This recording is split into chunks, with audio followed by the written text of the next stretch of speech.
আসসালামু আলাইকুম সবাইকে। তো হচ্ছে আমরা স্বপ্নবাদ 27 এইচএসসি 27-এর আজকে বলতে গেলে হচ্ছে মানে মেইন অফিসিয়াল ফার্স্ট লেকচার। এতদিন পর্যন্ত হচ্ছে আমরা বেসিক পার্টটা কভার করছি, আজকে হচ্ছে বেসিক পার্ট না, একদম তোমরা যেরকম চাও একদম বইভিত্তিক পড়াশোনা, সেটা হচ্ছে আজকে বইভিত্তিক পড়াশোনার আজকে ফার্স্ট ক্লাস। ঠিক আছে, এখন আমি অনেকটুকু চিন্তা করলাম যে আসলে তোমাদের কোন চ্যাপ্টার থেকে শুরু করা উচিত। আচ্ছা, আমি অনেকটুকু চিন্তা করলাম তোমাদের আসলে কোন চ্যাপ্টারটা থেকে শুরু করা উচিত। এখন আমি যতটুকু আইডিয়া পাইলাম, তোমাদের কলেজ কবে থেকে শুরু হবে তোমরা এরকম কিছু জানো? তোমাদের কলেজ কবে থেকে শুরু হবে? তোমাদের কলেজ 15 সেপ্টেম্বর থেকে। আচ্ছা, এটা কি মাস? এটা হচ্ছে আগস্ট মাস, তার মানে এই মাসটা সম্পূর্ণ আছে, পরের মাসেরও প্রায় আমাদের হচ্ছে আরও 15 তারিখ পর্যন্ত টাইম আছে। তার মানে আরও প্রায় হচ্ছে 1.5 থেকে 2 মাস পর তোমার কলেজের মেইন পড়াশোনা শুরু হবে। আমি ভাবলাম যে তোমাদের প্রত্যেকটা কলেজ তো অবশ্যই গুণগত রসায়ন দিয়ে শুরু করবে, এটা নিয়ে কোনো ডাউট নাই। সো আমরা যদি কোনোভাবে, যেমন তোমাদের কলেজ যখন গুণগত রসায়ন শুরু করে দিবে, তখন তুমি দেখবা যে তোমাদের লাইভের পার্সেন্টেজ কমে আসতে। আচ্ছা, সাউন্ড কম, দাঁড়াও, সাউন্ড কম থাকলে সাউন্ড ঠিক করি।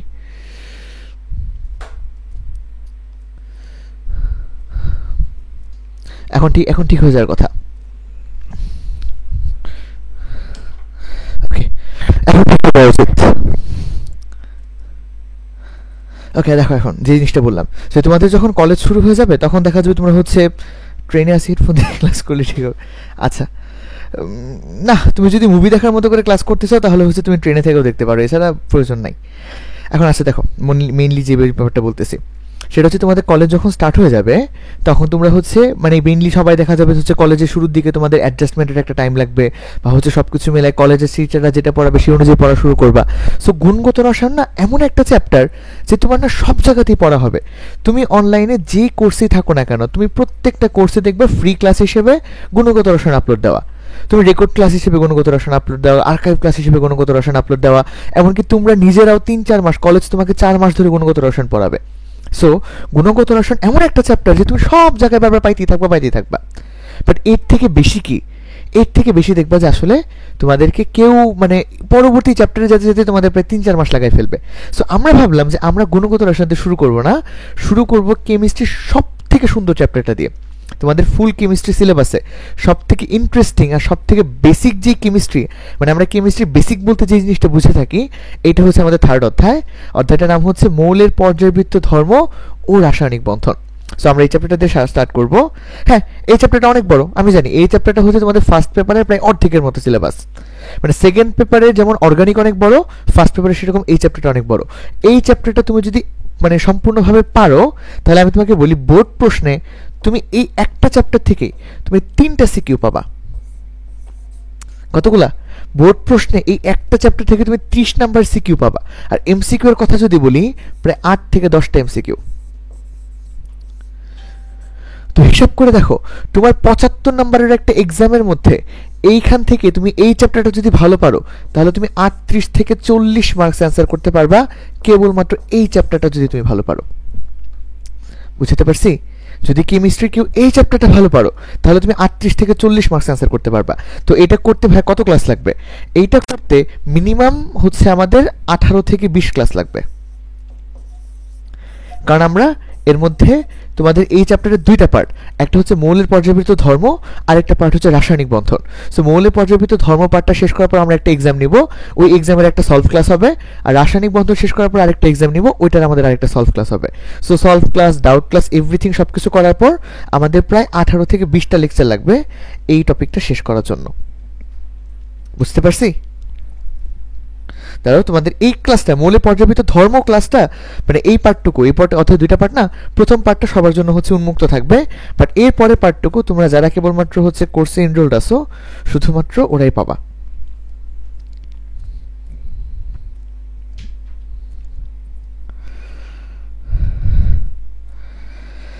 ওকে, চলো স্টার্ট করি। হ্যাঁ, মোটামুটি আমাদের টাইম হয়ে গেছে। আচ্ছা, প্রথম প্রশ্ন যে ভাইয়া আমাদের যেহেতু আজকে মেইনলি অফিসিয়াল প্রথম ক্লাস, এর আগের বেসিক ক্লাসগুলো যারা করছো খুব ভালো কথা, যারা করো নাই তাদের জন্য আমরা আসলে কি কি বিষয় বলতে পারি। সর্বপ্রথম কথা, আসলে আমি কিভাবে বুঝবো আমার একটা চ্যাপ্টার শেষ হয়েছে? এটা তোমাদের অনেক ইম্পর্টেন্ট একটা প্রশ্ন, যে ভাই আমরা কিভাবে বুঝবো যে আমার একটা চ্যাপ্টার কমপ্লিট? কিভাবে বুঝবো যে চ্যাপ্টার কমপ্লিট। তোমাদেরকে একটা ছোট্ট একটা রিয়েলিটি শেয়ার করি। তোমরা তো অলরেডি হচ্ছে অনেক স্মার্ট পোলাপান, তোমরা হচ্ছে অনলাইনে যেহেতু পড়তেছো, এর মানে তোমরা যথেষ্ট স্মার্ট পোলাপান, তোমরা অনলাইন সম্পর্কে অনেক বেশি ঘাটাঘাটি করো, জানো, সব কিছু হিসেবেই তুমি তো এই কোর্সটাতে ভর্তি হয়েছো। তুমি একটা জিনিস মিলাই নাও, তুমি যেখানেই পড়ো না কেন, প্রাইভেট ব্যাচে পড়ো, তুমি অনলাইন ব্যাচে পড়ো, তুমি কলেজে পড়ো, ভেক্টর চ্যাপ্টারটা তোমাকে পড়াবে 3 মাস ধরে। গুণগত রসায়ন এই অধ্যায়টা তোমাকে পড়াবে হচ্ছে 2 থেকে 2.5 মাস ধরে। এদিকে ম্যাথের ভেক্টর আর ত্রিকোণমিতি দেখাবে তোমাকে পড়াবে প্রথম 3 মাস, মানে ম্যাথের ম্যাট্রিক্স আর ত্রিকোণমিতি এইটা পড়াবে তোমাকে প্রথম 3 মাস, তাই না? ঠিক কি না? এই জিনিসটা তোমাকে করাবে। বাট কথা হচ্ছে তুমি এই যে যখন এই যে ফার্স্টের দিকে একদম কলেজের শুরুর দিকে কিন্তু তোমাদের কি তোমাদের অনেক মানে খুব ভালো একটা উদ্দীপনা থাকে, তোমরা অনেক বেশি পরিমাণে চেষ্টা করতে পারো, তখন তোমাদের সবকিছু পড়তে ইচ্ছা করে। সো ওই জিনিসটা তুমি যখন এরকম একটা মানে স্লো কোনো একটা চ্যাপ্টার পড়ার মাধ্যমে তোমার যখন উদ্দীপনাটা শেষ করে ফেলবা, তখন আলটিমেটলি কিন্তু তুমি ভালো কিছু মানে পরবর্তীতে এমনিতেই তো হচ্ছে তুমি তোমার উদ্দীপনা বা জেসটা হারাই ফেলবা। আর শুরুর দিকেও যদি তুমি মানে এরকম স্লো কিছু পড়ার মাধ্যমে হারাই ফেলো, তাহলে কিন্তু আলটিমেটলি খুব একটা লাভ হলো না। সো মেইন ব্যাপারটা যেটা, তোমাকে যে কোনো একটা চ্যাপ্টার আসলে কেমনে কমপ্লিট করা লাগবে। আর তোমাদের শুরুর দিকে এখন যদি আমি তোমাদের যে 7 জন আছো না, যদি আজ করি যে তোমরা হচ্ছে কে কে ট্রিপলেট হইতে চাও, তোমরা 7 জনের মধ্যে মিনিমাম দেখবা 6 জনই বলতেছে ভাই আমরা ট্রিপলেট হইতে চাই। কেন? কারণ এই যে তোমাদের শুরুর দিকে তোমাদের জিনিসগুলো এসএসসি কেন্দ্রিক কিছু চিন্তা ভাবনা থাকে, মনে হয় যে না আমি এখন ফিজিক্সেও অনেক ভালো করতে পারবো, কেমিস্ট্রি অনেক ভালো করতে পারবো, ম্যাথও অনেক ভালো করতে পারবো, বায়োলজি অনেক ভালো করে পড়তে পারবো। বাট আলটিমেটলি দেখা কি যাবে জানো, শুরুর দিকে তোমার এই মোমেন্টে তোমার আসলে যতটুকু এই মোমেন্টে তোমার কাছে জিনিসটা আসলে যতটুকু সহজ লাগতেছে, একটা হিউজ লেভেলের একটা সাগরের মধ্যে তুমি যখন পড়াশোনা শুরু করবা, দেখবো তোমার কাছে না জিনিসগুলো অত ইজি লাগতেছে না। সো তোমার করণীয়টা কি? তোমার করণীয় হচ্ছে ভাই সবার আগে মানে আমার জিনিসগুলো সম্পর্কে আইডিয়া নেওয়া। তোমাদের একটা থট থাকবে যে ভাইয়া আমি ফার্স্টে ভেক্টর চ্যাপ্টার শুরু করবো, ভেক্টরের ফার্স্টে আমি ক্লাস নোট করবো, এরপর আমি ইঞ্জিনিয়ারিং কোয়েশ্চেন ব্যাংক সলভ করবো, মেডিকেলের কোয়েশ্চেন ব্যাংক সলভ করবো, আমি 2টা বই সলভ করবো। এইভাবে করে তুমি এটা পড়লা, ধরো তুমি পড়লা, তুমি ওই মোমেন্টে তুমি ভেক্টরে মাস্টার হয়ে গেলা। 2 মাস পরে আমি তোমাকে প্রশ্ন দিব, তুমি সব কিছু ভুলে যাবা, ভুলে যাবা না? তুমি 100% সব কিছু ভুলে যাবা। এই জন্য একটা চ্যাপ্টারে এখন খুব বেশি পরিমাণে তুমি টাইম দিও না, তুমি হচ্ছে কেবলমাত্র ক্লাস নোটটা আর বই এইটুকুর উপর তুমি ভরসা করো, তুমি একটু একটু করে আগাও। একটু একটু করে আগানোর পর তুমি যখন আবার সেকেন্ড টাইম ওই চ্যাপ্টারটা পড়বা, তখন তুমি ওই চ্যাপ্টারে মাস্টার হও। থার্ড টাইম যখন পড়বা তখন তুমি মাস্টার হও। একবারে কখনো তুমি কোনো চ্যাপ্টারে মাস্টার হতে পারবা না, আর মাস্টার হইলেও তুমি পরবর্তীতে সব ভুলে যাবা। সো আমাকে যদি তুমি বলো যে কীভাবে পড়বে এখন একটা চ্যাপ্টার কমপ্লিট, আমি কেমিস্ট্রি দিয়ে একটা উদাহরণ দিই। সবার ফার্স্টে তুমি ভাই নোটটা পড়ার চেষ্টা করো, নোট, এরপর তুমি পড়ো হচ্ছে বই। প্রথম ধাপে আর কিছু পড়া লাগবে না, বই আর বইয়ের সাথে বইয়ের এমসিকিউগুলো আর কি। প্রথম ধাপে ভাই তোমার এর থেকে আর বেশি কিছু পড়া দরকার নেই। তুমি যখন প্রথম ধাপে এর থেকে বেশি কিছু পড়তে যাবা, প্রথম কথা অনেক বেশি পরিমাণে টাইম লাগবে, আর আলটিমেটলি না তুমি সব ভুলে যাবা। তুমি একটা চ্যাপ্টারে 3 মাস দিলে তুমি বাকি চ্যাপ্টারটাতে কতদিন টাইম দিবা? সো ফার্স্ট ধাপে তুমি নোট আর বই পড়ো। এরপর তুমি তো আমার কাছে এই চ্যাপ্টারটা শেষ করলা, শেষ করার পর তোমার কলেজে কি আবার এই চ্যাপ্টারটা আসবে না পরবর্তীতে?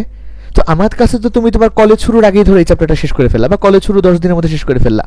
এরপর তোমার কলেজ যখন এই চ্যাপ্টারটা পড়াবে, যখন কলেজ তোমার কোনো একটা সিটি নিবে, এক্সাম নিবে, তখন তো তুমি এই নোট আর বইয়ের এমসিকিউগুলো দেখানো আছে বা জিনিসগুলো আছে তুমি জানো। এরপর তুমি আবার সেকেন্ড লেয়ারের প্রিপারেশন নেবা। কি করবা?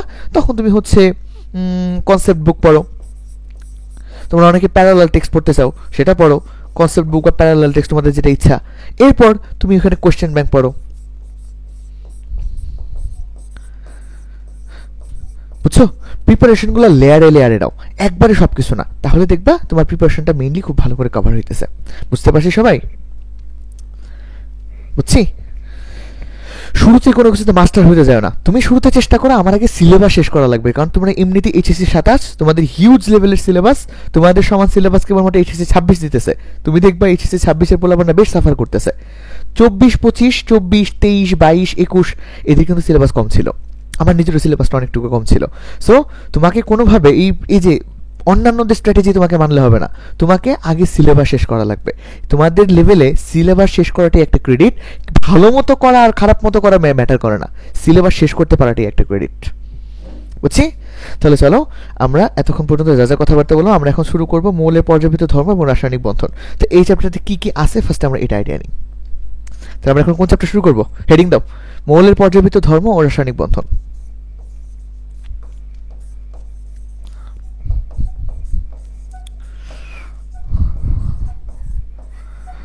মৌলের পর্যায়বৃত্ত ধর্ম ও রাসায়নিক বন্ধন।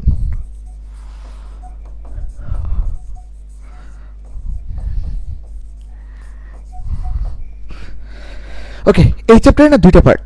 একটা পার্ট হচ্ছে মৌলের পর্যায়বৃত্ত ধর্ম, আরেকটা পার্ট হচ্ছে রাসায়নিক বন্ধন। মৌলের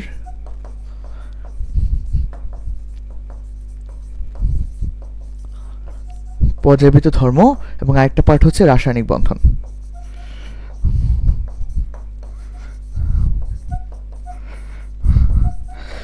আচ্ছা, মৌলের পর্যায়বৃত্ত ধর্ম এই পার্টের মধ্যে কি কি আছে? এই পার্টের মধ্যে শুরুর দিকে তোমরা দেখবে হচ্ছে পিরিয়ডিক টেবিল আছে। শুরুর দিকে তোমাকে হচ্ছে পিরিয়ডিক টেবিল নিয়ে পড়াশোনা করা লাগবে, বেশ ভালো রকমের বিস্তর পড়াশোনা করা লাগবে। পিরিয়ডিক টেবিল পড়াশোনা করার পর তোমার আসে হচ্ছে ব্লকভুক্ত মৌলগুলা। So s, p, d, f, এই ব্লকগুলো নিয়ে আমরা কথা বলবো। স্পেশালি এখানে আমাদের কথা বলা লাগবে হচ্ছে ডি ব্লক নিয়ে। সো ডি ব্লকের এখানে আমাদের হিউজ লেভেলের পড়াশোনা আছে। এটার পর তারপর আমরা পড়বো সবার এই চ্যাপ্টার মানে এই পার্টের মধ্যে লাস্ট পার্ট হচ্ছে ওই যে পর্যায়বৃত্ত ধর্ম। কোনগুলো পর্যায়বৃত্ত ধর্ম? এই যে পরমাণুর আকার ছিল, আয়নীকরণ শক্তি ছিল, ইলেকট্রন শক্তি ছিল। সো ওই পার্টটা আমরা লাস্ট পার্টে পড়বো। এরপর রাসায়নিক বন্ধনের সব থেকে হিউজ বিস্ট টপিকটা হচ্ছে হাইব্রিডাইজেশন। হাইব্রিডাইজেশনের পর তারপর আমরা হচ্ছে এমনিতে ফাজালস রুল পড়বো বা ডাইপোল মোমেন্ট পড়বো।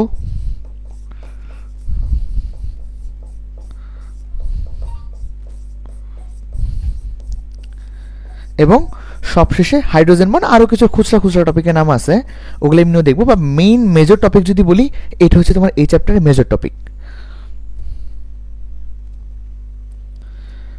বুঝছি, এটা হচ্ছে এই চ্যাপ্টারের আমাদের মেজর টপিক। এখন ভাইয়া আপনার ক্লাস করলে কি কি কভার হবে?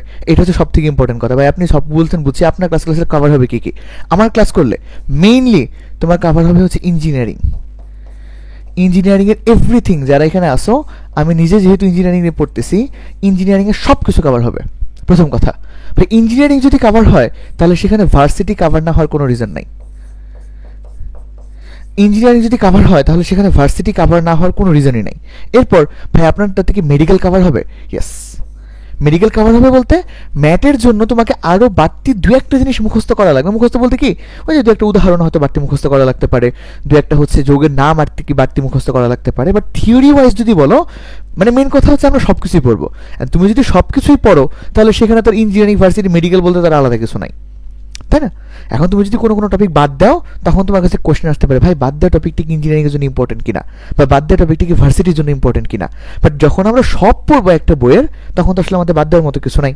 সো তোমার যা যা টাইপের জিনিসপাতি আছে, অ্যাডমিশন, এইচএসসি, এভরিথিং আমাদের এই চ্যাপ্টারের মধ্যে কভার হবে।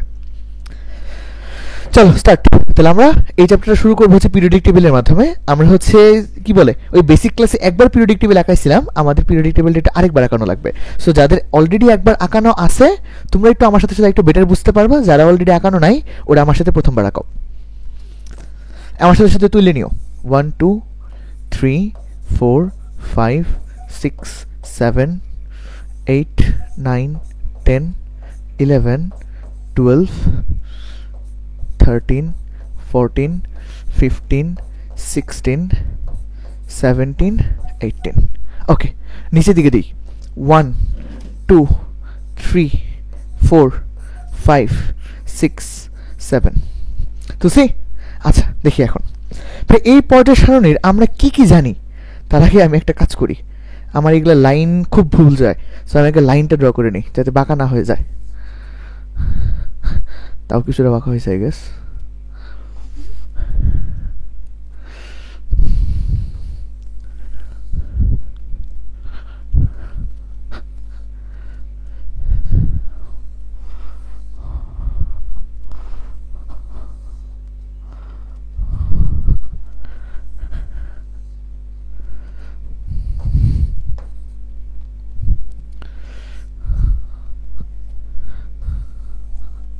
হ্যাঁ ঠিক আছে, ওকে। আমি হচ্ছে এখন এটার মধ্যে লিখবো, দেখে এরকম করলাম। আচ্ছা দেখো তো, এটার মধ্যে তোমরা কি কি জানো? এটার মধ্যে জানো কি কি? প্রথম কথা ভাইয়া, আর কোনো কিছু না জানলেও আমি জানি যে এখানে হাইড্রোজেন আছে, এখানে হাইড্রোজেন, আর এইখানে হচ্ছে আমাদের হিলিয়াম। সো হাইড্রোজেন লিখলাম, হিলিয়াম লিখলাম। আর বাকি জিনিসপাতি জানো? অনেকে এই পর্যায় সারণীটা তোমরা মুখস্থ করা হচ্ছে কীভাবে জানো? এই hydrogen, helium, lithium, beryllium, boron, carbon, nitrogen, oxygen. এইটাতে কোনো অসুবিধা থাকে? আমি যদি তোমাকে বলি লিথিয়ামের ধর্মের সাথে কার ধর্মের মিল আছে, তুমি কি এই জিনিসটা বলতে পারবা যদি তুমি এইভাবে মুখস্থ করো? Hydrogen, helium, lithium, beryllium, boron, carbon, এইভাবে করলে কিন্তু বেরিলিয়ামের সাথে কার সম্পর্ক, বোরনের সাথে কার সম্পর্ক, লিথিয়ামের সাথে কার সম্পর্ক, তুমি কিন্তু এগুলো বলতে পারবে না। সো আমার পর্যায় সারণীর উদ্দেশ্যটাই ছিল একটা গ্রুপের সাথে নিচেরটা সম্পর্ক বলা। তোমাকে এইটা বলতে পারা যে ভাই হাইড্রোজেনের সাথে হাইড্রোজেনের সাথে লিথিয়ামের মিল আছে, লিথিয়ামের সাথে সোডিয়ামের মিল আছে, সোডিয়ামের সাথে পটাশিয়ামের মিল আছে, এইগুলো বুঝতে পারাটা হইতেছে তোমার এই পর্যায় সারণী মেইল উদ্দেশ্য। সো আমরা কি করব, এইভাবে মনে রাখবো পর্যায় সারণী মৌলগুলোকে। যাদের অলরেডি মুখস্থ উল্টাভাবে ছিল, একটু এভাবে মুখস্থ করার চেষ্টা করলে দেখবো মুখস্থ হয়ে যাবে। তাহলে চলো, হাইড্রোজেন, এরপর লিথিয়াম, তারপর সোডিয়াম, তার নিচে পটাশিয়াম, এখানে রুবিডিয়াম, সিজিয়াম, আর সবশেষে হচ্ছে ফ্রান্সিয়াম। তা আমার সাথে সাথে একটু বলো, তাহলেই হয়ে যাবে। Hydrogen, lithium, sodium, potassium, rubidium, caesium, francium. মনে মনে বলো আমার সাথে, lithium, sodium, potassium, rubidium, caesium, francium. Lithium, sodium, potassium, rubidium, caesium, francium. এরপর এটাতে আসো, লিথিয়ামের পর এই মৌলটা কি ছিল? এটা ছিল হচ্ছে বেরিলিয়াম। বেরিলিয়ামের নিচে beryllium, magnesium, calcium, beryllium, magnesium, calcium, strontium, barium, radium. কি বললাম? Beryllium, magnesium, calcium, strontium, barium, radium. চলো, লিথিয়াম গেল, বেরিলিয়াম গেল, এখানে আমি লিখবো হচ্ছে boron, carbon, nitrogen, oxygen, fluorine, এরপর হচ্ছে নিয়ন। চলো এখন আবার নিচে নিচে আসি। So boron, carbon, nitrogen, oxygen, fluorine, neon, এটা গেল। ভাই বোরনের নিচে কে? বোরনের নিচে হচ্ছে aluminium, boron, aluminium, gallium, boron, aluminium, gallium, indium, thallium, নিহোনিয়াম। কি বললাম? Boron, aluminium, gallium, indium, thallium, nihonium. Boron, aluminium, gallium, indium, thallium, nihonium. কার্বনে আসো, carbon, silicon, germanium, tin, lead. Carbon, silicon, germanium, tin, lead. Carbon, silicon, germanium, tin, lead. Nitrogen, nitrogen, phosphorus, arsenic, antimony, bismuth. Nitrogen, phosphorus, arsenic, antimony, bismuth. Nitrogen, phosphorus, arsenic, antimony, bismuth. অক্সিজেনে oxygen, sulphur, selenium, tellurium, polonium. Oxygen, sulphur, selenium, tellurium, polonium. Fluorine, fluorine, chlorine, bromine, iodine, astatine. Fluorine, chlorine, bromine, iodine, astatine. এবং সবশেষে helium, neon, argon, krypton, xenon, radon, এবং সবশেষে হচ্ছে অর্গানেসন। একটু boring লাগছে তাই না? চলো, এই জিনিসগুলো আমরা একটু আরেকবার রিভাইজ দিই। মানে এই জিনিসটা না আমার কি একটু কষ্ট হলে মুখস্থ রাখা লাগবে, কেননা তোমাকে হুট, যেমন আমাদের টাইমে যদি বলি, হঠাৎ করে আমাকে বুয়েটে প্রশ্ন দিয়ে দিয়েছিল আমাদের যে বেরিয়ামের ইলেকট্রন বিন্যাস নির্ণয় করো। এখন তুমি যদি নাই জানো যে এখানে বেরিয়াম আছে, তাহলে তো তুমি করতে পারবে না। সো তোমাকে আগে জানা লাগবে যে কোন জায়গায় কোন পরমাণুটা আছে। চলো আমার সাথে সাথে একবার মুখে মুখে বলো। অনেকগুলো এখানে মানে অচেনা যৌগটৌগ আছে। তো যদি বলি শুরু থেকে, lithium, sodium, potassium, rubidium, caesium, francium. Beryllium, magnesium, calcium, strontium, barium, radium. এখানে boron, aluminium, gallium, indium, thallium, nihonium. Carbon, silicon, germanium, tin, lead. Nitrogen, phosphorus, arsenic, antimony, bismuth. Oxygen, sulphur, selenium, tellurium, polonium. এখানে হচ্ছে fluorine, chlorine, bromine, iodine, astatine. Helium, neon, argon, krypton, xenon, radon, oganesson. অনেকে এগুলোকে সূত্র দিয়ে মনে রাখো, এরকম লিনাকে রবি সাজিয়ে ফেলেছে, বিরিয়ানি মোগলাই কাবাব সরিয়ে বাটিতে রাখো। ভাই বিশ্বাস করো, এক্সামের টাইমে তোমার এই সূত্রগুলো না মনে থাকবে না। বা সূত্রগুলোতে যে বেরিলিয়াম, বিরিয়ানি, মোগলাই, কাবাব, কাবাবতে জানি কী ছিল মনে পড়তেছে না, সরিয়েতে কী ছিল মনে পড়তেছে না, বাটিতে কী ছিল মনে পড়তেছে না। সো এরকম ছন্দের উপর ভরসা করে এক্সাম হলে গেলে দেখবা যে বেশ ঝামেলায় পড়তেছো। এটাও একটা রিজন। আরেকটা কী হবে জানো, এই অনেক সময় যেমন এখন তোমার মাথায় তো কোনো ছন্দ নাই, মানে এখন তো তোমার মাথায় কোনো রকম পড়াশোনা নাই। সো এই ছন্দগুলো তোমার ইজিলি মনে থাকবে। পরবর্তীতে দেখা যাবে অনেক পড়াশোনা যখন মাথার মধ্যে ঢুকবে, তুমি ছন্দগুলো সব ভুলে যেতেছো। তখন ছন্দ মনে রাখার জন্য আবার ছন্দ লাগবে। সো এত প্রেশার টেশার নেওয়ার কোনো দরকার নাই। বুঝছি এতটুকু পর্যন্ত? তোলা হয়েছে? এই জানাও তোলা হয়েছে কিনা।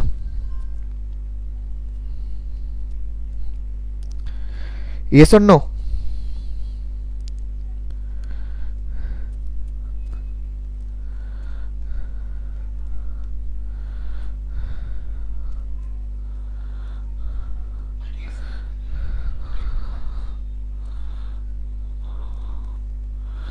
ওকে, তাহলে তোলা যদি হয়ে যায়, চলো আমরা আরেকটু জিনিসপাতি করি। ভাই আপনি তো এখানে হচ্ছে এস ব্লক আর পি ব্লক লিখে ফেললেন, এখন আপনি আমাকে ডি ব্লক আর এফ ব্লকগুলো কই কই আছে দেখো। আমার এখানে পটাশিয়াম, এখানে হচ্ছে ক্যালসিয়াম, মনে আছে ক্যালসিয়ামের পরেই কিন্তু আমার স্ক্যান্ডিয়াম শুরু হয়ে যায়, তাহলে এটা স্ক্যান্ডিয়াম, তারপর টাইটেনিয়াম, এরপর ভ্যানাডিয়াম, স্ক্যান্ডিয়াম। আচ্ছা একটু একটু সরাই লেখা লাগবে, ধরো আমি এখানে 7 পর্যন্ত একটু এদিক করে লিখি, 1 2 3 4 5 6 7। এখন ঠিক আছে, তাহলে এখানে আমি দিলাম হচ্ছে স্ক্যান্ডিয়াম, পাশে দিলাম হচ্ছে টাইটেনিয়াম, এই 6 5 দিলাম vanadium, chromium, manganese, ferrum, cobalt, nickel, তারপর কপার এবং সবশেষে হচ্ছে জিঙ্ক। ভাই এইটুকু তো আমরা জানি, এইটুকু সবারই জানা আছে যে হ্যাঁ, তাহলে এইটা যদি আমি করি scandium, titanium, vanadium, chromium, manganese, ferrum, cobalt, ferrum, nickel, cobalt, zinc. আচ্ছা ferrum, cobalt, nickel, copper, zinc. এখন এরপরে ভাই আর কি কি মনে রাখা লাগবে? এরপরে আমাকে আরও কয়েকটা কিছু মনে রাখা লাগবে। কি কি জানো? স্ক্যান্ডিয়ামের নিচে হচ্ছে ইট্রিয়াম, ইট্রিয়ামকে প্রকাশ করে ওয়াই দ্বারা। স্ক্যান্ডিয়ামের নিচে ইট্রিয়াম, ইট্রিয়ামকে প্রকাশ করে ওয়াই দ্বারা। ইট্রিয়ামের পরের মৌলটা হচ্ছে জিরকোনিয়াম। কি বললাম? জিরকোনিয়াম, জেড আর দ্বারা প্রকাশ করা হয় ইট্রিয়াম, তারপরে মৌলটা হচ্ছে জিরকোনিয়াম। ইট্রিয়ামের নিচে হচ্ছে ল্যান্থেনাইট সিরিজ, আর এই ল্যান্থেনাইট সিরিজের নিচে হচ্ছে অ্যাক্টিনাইট সিরিজ।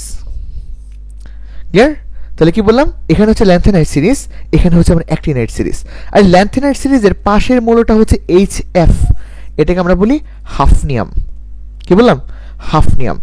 এরপর আসো এটাতে ক্রোমিয়াম। ক্রোমিয়ামের নিচে মৌলটা হচ্ছে মলিবডেনাম, এমও দ্বারা প্রকাশ করা হয়। তার নিচে মৌলটা হচ্ছে টাংস্টেন, এটাকে প্রকাশ করা হয় ডাব্লিউ দ্বারা। তাহলে কি বললাম? ক্রোমিয়াম, মলিবডেনাম, তার নিচে পরের মৌলটা হচ্ছে টাংস্টেন। এরপর এখানে মনে রাখা লাগবে আমাদের কপারের নিচে মৌলটা হচ্ছে সিলভার, সিলভারের পরে হচ্ছে অরাম, অরামের পরে হচ্ছে রন্ডজেনিয়াম, যেটাকে প্রকাশ করা হয় আর জি দ্বারা। এরপর জিঙ্ক, জিঙ্কের নিচে ক্যাডমিয়াম, ক্যাডমিয়ামের নিচে হচ্ছে মার্কারি। আর এখানে মার্কারি, এখানে অরাম, আর এই জায়গায় হচ্ছে প্লাটিনাম। আর ফেরামের নিচে এই জায়গায় হচ্ছে অজমিয়াম। শেষ।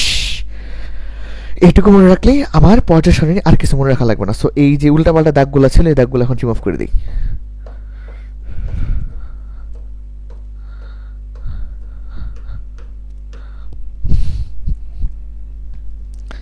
বুঝতে পারছি?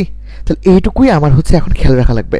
সো হাফনিয়াম, এই হাফনিয়ামের পাশে হচ্ছে এই যে এখানে জিরকোনিয়াম, তার নিচে হাফনিয়াম, ক্রোমিয়াম, মলিবডেনাম, টাংস্টেন, ফেরামের পরে মৌলটা মনে রাখা লাগবে না, তারপরটা হচ্ছে অজমিয়াম, নিকেলের পরটা মনে রাখা লাগবে না, তারপর হচ্ছে প্লাটিনাম, কপার, সিলভার, অরাম, তারপর হচ্ছে রন্ডজেনিয়াম, এখানে হচ্ছে জিন, ক্যাডমিয়াম, মার্কারি। তাহলে এখানে দেখো দুইটা সিরিজ ছিল আমাদের, একটা কি, একটা হচ্ছে ল্যান্থেনাইট সিরিজ, একটা হচ্ছে অ্যাক্টিনাইট সিরিজ। এই যে ল্যান্থেনাইট সিরিজ শুরু হচ্ছে এখান থেকে, 57 থেকে 71 পর্যন্ত হচ্ছে আমার ল্যান্থেনাইট সিরিজ। ল্যান্থেনাম দিয়ে শুরু হয়, লুটেশিয়াম দিয়ে শেষ হয়। এই সরি, ল্যান্থেনাম দিয়ে শুরু হয় কি দিয়ে শেষ হয়? লুটেশিয়াম দ্বারা।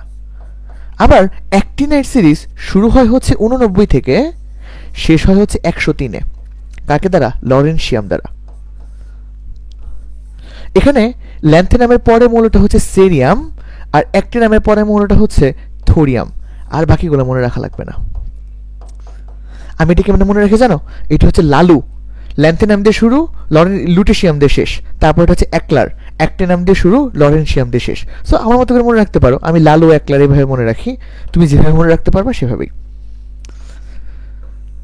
এটা হচ্ছে ল্যান্থেনাইট সিরিজ, আর এটা হচ্ছে আমার অ্যাক্টিনাইট সিরিজ। বুঝছি? এই পর্যায় সারণী বোঝা কমপ্লিট?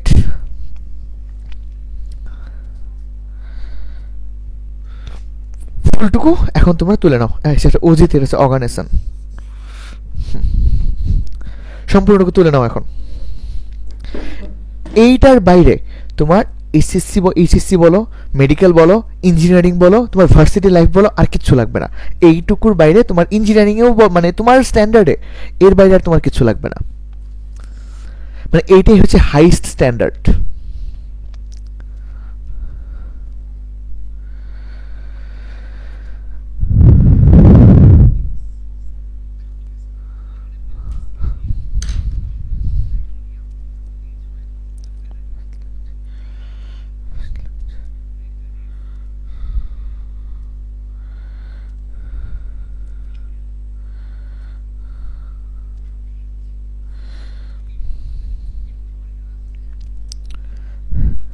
ইউরেনিয়াম লাগবে না?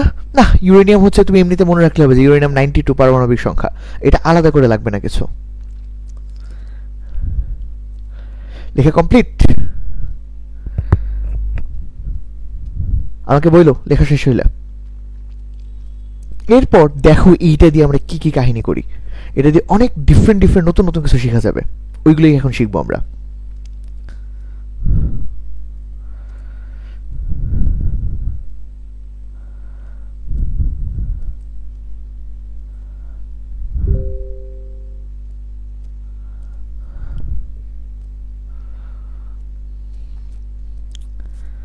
লিখছি?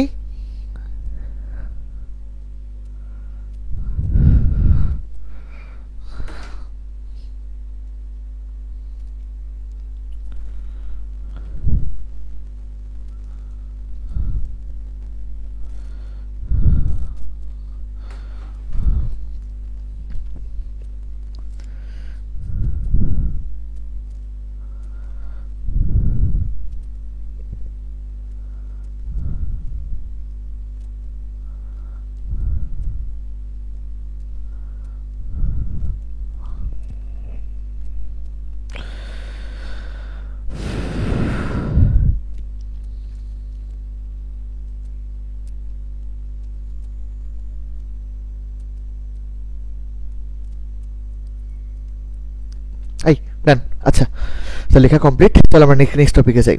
তাহলে এইগুলো হচ্ছে আমাদের পর্যায় সারণী। এখন এই পর্যায় সারণী থেকে একদম ফার্স্ট ইনসাইট হচ্ছে আমাদের ব্যতিক্রমী ইলেকট্রন বিন্যাসের।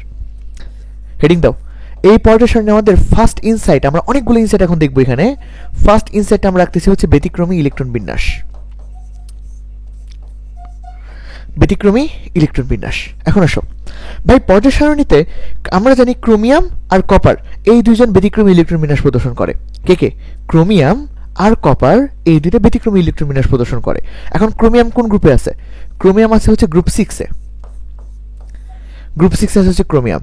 সো এখানে হচ্ছে ক্রোমিয়াম, ক্রোমিয়ামের নিচে হচ্ছে মলিবডেনাম, মলিবডেনামের নিচে হচ্ছে টাংস্টেন। তাহলে ক্রোমিয়াম, মলিবডেনাম, তারপর হচ্ছে টাংস্টেন। এরপর আসো আরেকটা গ্রুপও হচ্ছে আমার ব্যতিক্রমী ইলেকট্রন বিন্যাস প্রদর্শন করে, সেটা কার গ্রুপ? কপারের গ্রুপ। তাহলে এখানে হচ্ছে কপার, তারপর হচ্ছে সিলভার, এরপর হচ্ছে অরাম।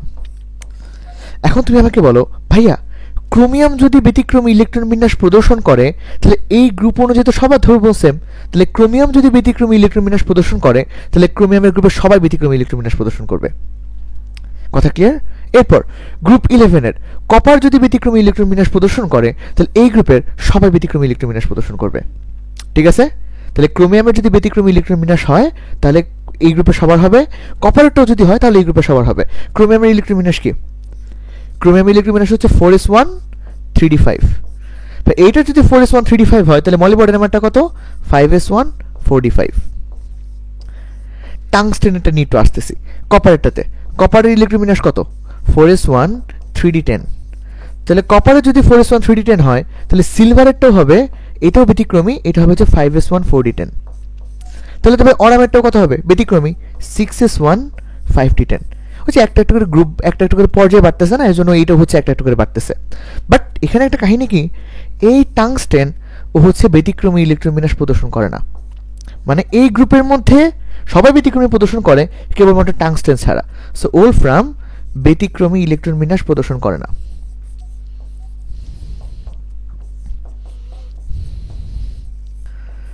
ইলেকট্রন বিন্যাস প্রদর্শন করে না।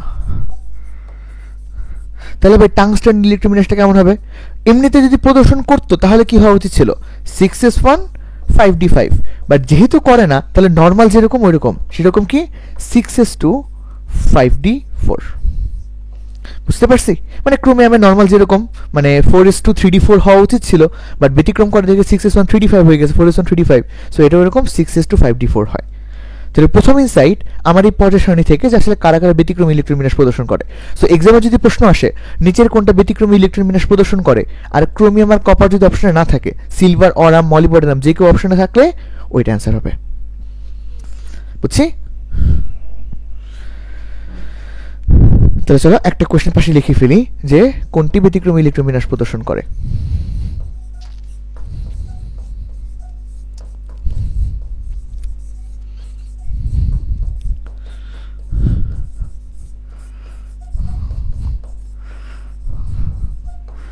প্রশ্ন দিলাম, কতে ধরে দিলাম হচ্ছে প্লাটিনাম, খতে দিলাম হচ্ছে হাইড্রোজিরাম, গতে দিলাম মনে করো হচ্ছে আর্সেনিক, আর ঘতে দিলাম হচ্ছে সিলভার।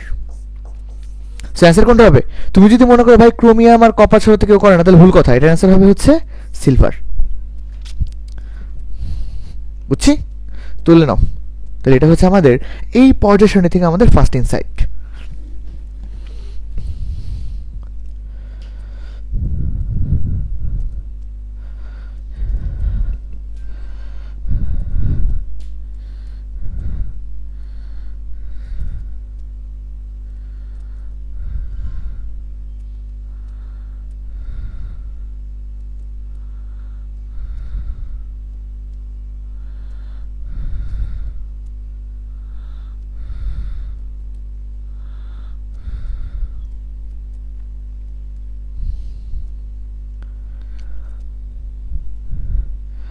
এই কোনো কিছু না বুঝলে জানাও কিন্তু।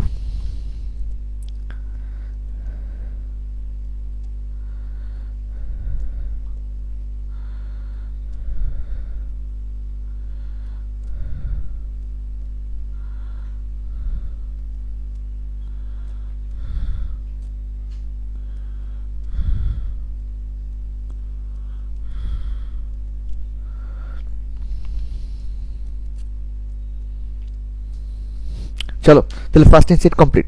এখন হচ্ছে সেকেন্ড ইনসাইট। সেকেন্ড ইনসাইট হচ্ছে যোজ্যতা ইলেকট্রন।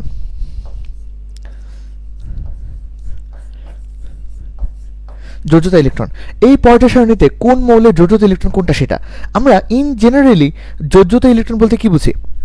ইন জেনারেলি যোজ্যতা ইলেকট্রন বলতে কি বুঝি? এটা বুঝি হচ্ছে ভাই শেষ শক্তি স্তরের ইলেকট্রন সংখ্যা হচ্ছে যোজ্যতা ইলেকট্রন। শেষ শক্তি স্তরের ইলেকট্রন সংখ্যাই যোজ্যতা ইলেকট্রন। জি ভাইয়া, খুব ভালো কথা। এটা তো আমরা ক্লাস 19-এ পড়ে আসছি। তাহলে চলো আমরা কিছু প্রশ্ন কিছু নিই যাতে তুমি যোজ্যতা ইলেকট্রন বলবো আমাকে। তাহলে ফার্স্টে বলো আমাকে এই সমস্ত পরমাণুগুলার যোজ্যতা ইলেকট্রন বলো। ফার্স্টে ক্লোরিন, এরপর সোডিয়াম, এরপর ফেরাম, তারপর সিলভার, তারপর ধরো আরেকটা কাদি, একটা হচ্ছে ক্রোমিয়াম। বলো এখানে যে মৌলগুলো লিখছি এই মৌলগুলো যোজ্যতা ইলেকট্রন বলো আমাকে। ভাই যোজ্যতা electron is, last shell electron সংখ্যা। তাহলে এই শেলের প্রত্যেকটা মৌলের যোজ্যতা ইলেকট্রন কত হবে আমাকে বলো। হ্যাঁ, ক্লোরিনেরটা হবে 7, তারপর সোডিয়ামের হবে 1, আচ্ছা ফেরামের কত হবে 2। ওকে ভাই আপনি দেখান তাহলে। ফার্স্ট আসছে ক্লোরিন, ক্লোরিনে ইলেকট্রন বিন্যাস করি। ক্লোরিনে ইলেকট্রন বিন্যাস হচ্ছে আর্গন, তারপর 3s2 3d5, 3s2 3d5, তারপর সোডিয়ামের ইলেকট্রন বিন্যাস আর্গন, এরপর 3s1। ফেরামের ইলেকট্রন বিন্যাস ভাই ফার্স্টে দেন আপনি আর্গন, তারপর এই যে 4s2। ফেরামের কত 26, 26 লেখার নিয়মটা কি? 26 লেখার নিয়মটা ফার্স্টে আর্গন লিখলে 18, এরপর 4s2, এইটার মধ্যে কি তোমার 20 কাভার হয়ে গেছে না? সো 20 কাভার হয়ে যাওয়ার পর তারপর হচ্ছে 3d6। আচ্ছা ভাই সিলভারের ইলেকট্রন বিন্যাসটা করে দেন। সিলভারেরটা আমি লিখে দিই, পরে বুঝিয়ে দিচ্ছি কেমনে হইলো। ক্রিপ্টন, তারপর হচ্ছে 5s1 4d10, তারপর ক্রোমিয়াম, ক্রোমিয়ামটা হচ্ছে আর্গন, তারপর 4s1 3d5। গুড, দেখি বাকিটা এখন অ্যান্সার দাও ভাই। কার ইলেকট্রন বিন্যাস কি হবে যোজ্যতা ইলেকট্রন? ভাই খুব ইজি। এই যে দেখেন ক্লোরিনের লাস্ট শেল কোনটা? এটা হচ্ছে ক্লোরিনের last shell. Last shell electron সংখ্যা এই যেটা 7টা, 2 আর 5 যোগ করলে। এরপর সোডিয়ামের লাস্ট শেল কোনটা? এইটা। তাহলে তো যোজ্যতা ইলেকট্রন সংখ্যা কতগুলা? একটা। ভাই আপনি যদি ফেরামের কথা হিসাব করেন, ফেরামের লাস্ট শেল কোনটা? এই যে 4s হচ্ছে লাস্ট শেল, তার মানে ফেরামের যোজ্যতা ইলেকট্রন হচ্ছে 2টা। আপনি সিলভারের ব্যাপারে আসেন, সিলভার এইটা হচ্ছে লাস্ট শেল, ইট মিনস এর যোজ্যতা ইলেকট্রন হচ্ছে একটা। তারপর ক্রোমিয়ামের এইটা হচ্ছে লাস্ট শেল, তার মানে এর যোজ্যতা ইলেকট্রন হচ্ছে একটা। ঠিক আছে, বুঝতে পারছি? ক্লিয়ার?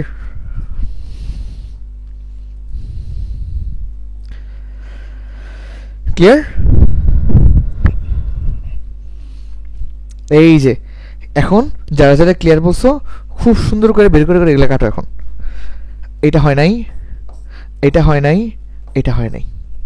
কেন ভাই না হওয়ার রিজনটা কি? ঠিকই তো আছে, শেষ শক্তি স্তরের ইলেকট্রন সংখ্যাটি হচ্ছে যোজিত ইলেকট্রন সংখ্যা। তাহলে এই 4s2 তো শেষ শক্তি স্তর, এই 5s1 তো শেষ শক্তি স্তর, এখানে 4s1 তো শেষ শক্তি স্তর। তাহলে এর মধ্যে একটা কাহিনী আছে, সংজ্ঞাটার মধ্যে একটু ত্রুটিপূর্ণতা আছে। ব্যাপারটি শেষ শক্তি স্তরের ইলেকট্রন সংখ্যা এইটা যোজ্যতা ইলেকট্রন, সাথে আরেকটা শর্ত আছে, সেটা হচ্ছে যেটা রাসায়নিক বিক্রিয়ায় অংশগ্রহণ করে, যা এমনকি এটাও আছে তার সাথে মেন কথা যোজিত ইলেকট্রন মেইন শর্ত হচ্ছে যা রাসায়নিক বিক্রিয়ায় অংশ নেয়।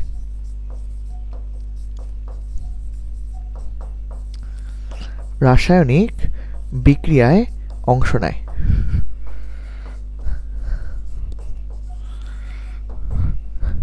কি বললাম? যা রাসায়নিক বিক্রিয়ায় অংশ নেয়। তাহলে এখানে কাহিনী কি হয়ে গেল? আমি যদি ধরো আমার কাছে ফেরাম পরমাণু আছে, সো ফেরাম পরমাণু থাকলে ফার্স্টে ধরো হচ্ছে ফেরাম প্লাস, ফেরাম প্লাসে ইলেকট্রন কোত্থেকে বের হবে? চলো দেখি, ফেরাম পরমাণু তখন কিরকম? ফেরাম যখন পরমাণু তখন এটা হচ্ছে আর্গন, তারপর 4s2 3d6। আচ্ছা ভাই বুঝলাম। যখন আমি ফেরাম 2 প্লাস করবো, ইলেকট্রন কোত্থেকে বের হবে? দুইটা ইলেকট্রন বের করলে ভাই 4s থেকে আগে ইলেকট্রন বের হবে, তাহলে 4s 0 হবে, এরপর হবে হচ্ছে 3d6। এরপর আমি যখন ফেরাম 3 প্লাস করব, এই সময় ইলেকট্রনটা কোত্থেকে বের হবে? ইলেকট্রন কোত্থেকে বের হলো? এখন বের হবে ডি থেকে। তার মানে ডি ব্লক থেকেও ইলেকট্রনকে বের হওয়া সম্ভব। তার মানে ডি ব্লকও ওদের ইলেকট্রন বিন্যাসে অংশগ্রহণ করে। তাহলে এই ডি ব্লকও যেহেতু কি বলে রাসায়নিক বিক্রিয়ায় অংশগ্রহণ করে, এই জন্য ডি ব্লকেরটাও আমাদের এখানে কাউন্ট করা লাগবে। সো একটা শর্ত কি?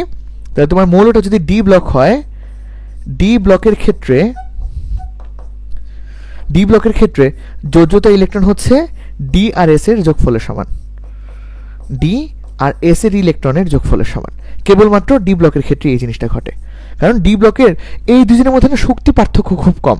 এস আর ডি এর মধ্যে শক্তি পার্থক্য খুব কম হয়, ডিরেক্টলি ডি থেকেও খুব সহজে ইলেকট্রন আর কি বের করে আনা যায়। সো এটাই হচ্ছে রিজন। তাহলে এখানে ডি আর এস মিলে কত? 8। তাহলে এটা যোজিত ইলেকট্রন হচ্ছে 8টা, এখানে যোজিত ইলেকট্রন হচ্ছে 11টা, আর এখানে যোজিত ইলেকট্রন হচ্ছে 6টা। লিখে নাও। তাহলে এটা হচ্ছে আমাদের পর্যায় সারণীর সেকেন্ড ইনসাইট।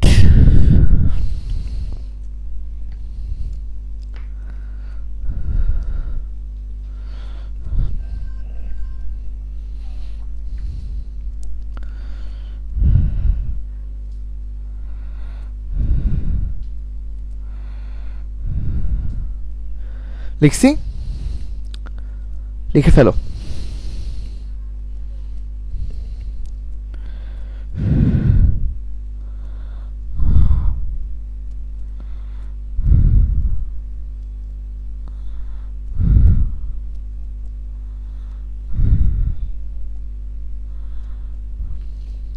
ডান। আচ্ছা, তাহলে এইটা গেল আমার পর্যায় সারণীর প্রথম দুটো ইনসাইট। এখন আমরা আবার একটু পর্যায় সারণীতে ব্যাক করি। ব্যাক করে এখানে চলো একটু সুন্দর সুন্দর কিছু জিনিসপাতি দেখি। ভাই চলো আমরা সবার যোজিত ইলেকট্রন বের করতে চাই। এখানে 1 নম্বর গ্রুপ, 1 নম্বর গ্রুপের ইলেকট্রন বিন্যাস কি? 1 নম্বর গ্রুপের ইলেকট্রন বিন্যাস হচ্ছে S1। 2 নম্বর গ্রুপের ইলেকট্রন বিন্যাস কি? এটা হচ্ছে S2, তাই না? 13 নম্বর গ্রুপের ইলেকট্রন বিন্যাস কি? এটা হচ্ছে ভাই S2p1, তাহলে S2p1।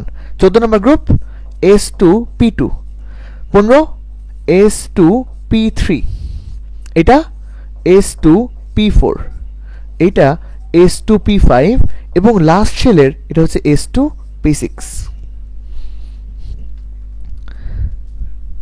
গুড, যে বলছে আমার সবগুলো হয়েছে। এখন এই যে S1 S2 করলাম, ওইখানে S2p1 S2p2 সব কিছুই করলাম। এখন আসলে মাঝখানের গুলোতে ভাই 3 থেকে 12 পর্যন্ত। 3 থেকে 12টা কি? এটা হচ্ছে S2d1,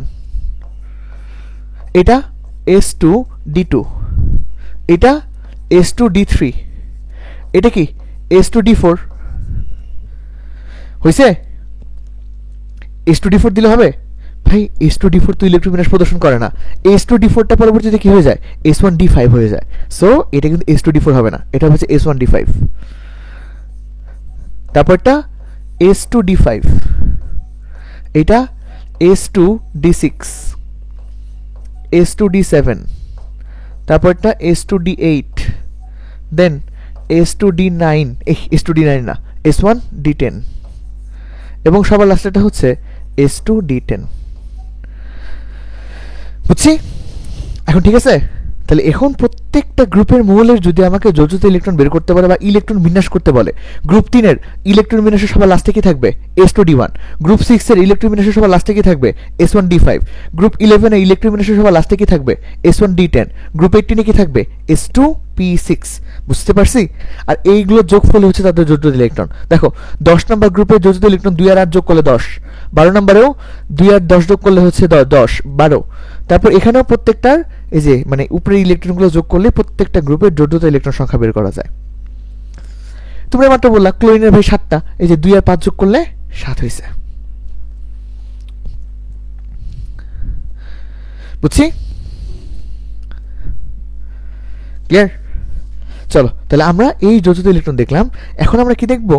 এখন চলো আরেকটা জিনিস দেখি এই পর্যায় সারণীর মধ্যেই। হিলিয়ামের পারমাণবিক সংখ্যা কত?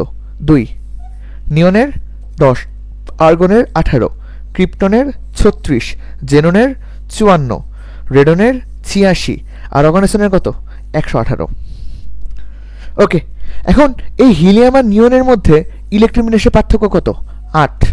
নিয়ন আর আর্গনের মধ্যে 8, আর্গন আর ক্রিপ্টনের মধ্যে 18, ক্রিপ্টন আর জেননের মধ্যে হচ্ছে 18, জেনন আর রেডনের মধ্যে হচ্ছে 32, রেডন আর অর্গানিসন এইটা হচ্ছে 32। বুঝছি? এখন দেখো ঘটনাটা কি হইল।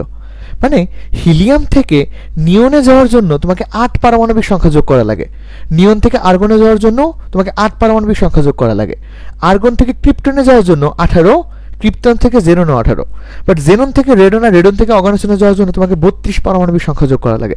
এইটা রিজনটা কি? ধরো তুমি হিলিয়াম থেকে জার্নি করা শুরু করছো, মানে তুমি ধরো একটা শহর থেকে আরেকটা শহরে জার্নি করতেছো।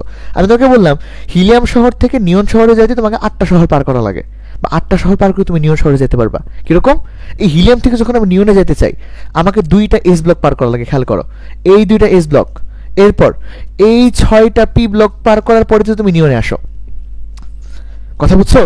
মানে আমি এই হিলিয়াম থেকে যখন নিয়নে যেতে চাই আমাকে 2টা এস ব্লক আর 6টা পি ব্লক পার করা লাগে, এরপর আমি নিয়নে যেতে পারি। এই জন্য হিলিয়াম থেকে নিয়নে যাওয়ার সময় আমাকে 8 পারমাণবিক সংখ্যা যোগ করা লাগে। বাট নিয়ন থেকে যদি আর্গনে আসি স্টিল আমাকে এই 2টা এস ব্লক আর এই 6টা পি ব্লক পার করে আমাকে আর্গনে আসা লাগে। কিন্তু আর্গন থেকে ক্রিপ্টনে যাওয়ার সময় আমার এস ব্লক তো আছেই, পি ব্লক তো আছেই, তার সাথে নতুন করে 10টা ডি ব্লক পার করা লাগে। সো আর্গন থেকে ক্রিপ্টনে যাওয়ার জন্য 2টা এস ব্লক, 6টা পি ব্লক, তাহলে কত? 8টা হইল। আর ডি ব্লকে 10টা, এই 18টা। এই জন্য আর্গন থেকে ক্রিপ্টনে যাওয়ার জন্য তোমাকে 18টা মৌল পার করতে হয়। এই জন্য আর্গন থেকে ক্রিপ্টনের পারমাণবিক সংখ্যা 18 বেশি। বা ক্রিপ্টন থেকে জেননের জন্য এখানে দেখো 18টা পার করা লাগে, এখানকার 2টা, এখানকার 10টা, এখানকার আবার 6টা। কিন্তু ঘটনা হচ্ছে যখন তুমি জেনন থেকে রেডনে যাও তখন তো ভাই 32 যোগ করা লাগতেছে। কেন? কারণ এখানে 2টা এস ব্লক পার করা লাগতেছে। এই ল্যান্থেনামের মধ্যে 15টা মৌল আছে, তাই না? 57, 58, 59, 60 এরকম করে করে 71 পর্যন্ত 15টা মৌল আছে। সো এখানে 2টা, এখানকার আছে আরো 15টা, এখানে আছে আবার পি ব্লকও আছে। সো এখানে এস পি ডি এফ 4টা ব্লকে আমার পার করা লাগতেছে। সো 4টা ব্লক পার করার জন্য আমার এখানে যোগ করা লাগতেছে কত? 32 বা হচ্ছে 32। রেডন থেকে অর্গানাইজেশনের সময়ও আমার এস ব্লক পার করা লাগতেছে, এফ ব্লক পার করা লাগতেছে, ডি ব্লক পার করা লাগতেছে, আবার পি ব্লক পার করা লাগতেছে। মনে হতে পারে ভাই কি কি উল্টাপাল্টা বললেন, এইটা যে কি পরিমাণে একটা সুন্দর কথা বলছে, তার মানে একদম ঠান্ডা মাথায় বাকি সব কিছু বাদ দাও। যদি কোন একটা মৌল থেকে আরেকটা মৌলে যাওয়ার সময় মানে পরবর্তী গ্রুপের মৌলটা, পরবর্তী পর্যায়ের মৌলটা যদি এস আর পি ব্লক পার করতে হয় মাঝখানে, তাহলে 8 যোগ করব।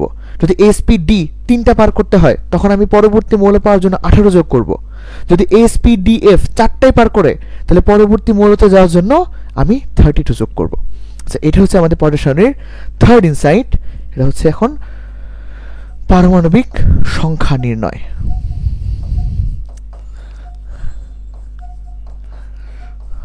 পারমাণবিক সংখ্যা নির্ণয় এটা কিভাবে সিগনিফিকেন্ট হয়ে গেল? চলো, এটা সিগনিফিকেন্ট হলো হচ্ছে এভাবে। তাহলে আমার কাছে ধরো গ্রুপ 11 ধরলাম আমি। গ্রুপ 11 কে কে আছে?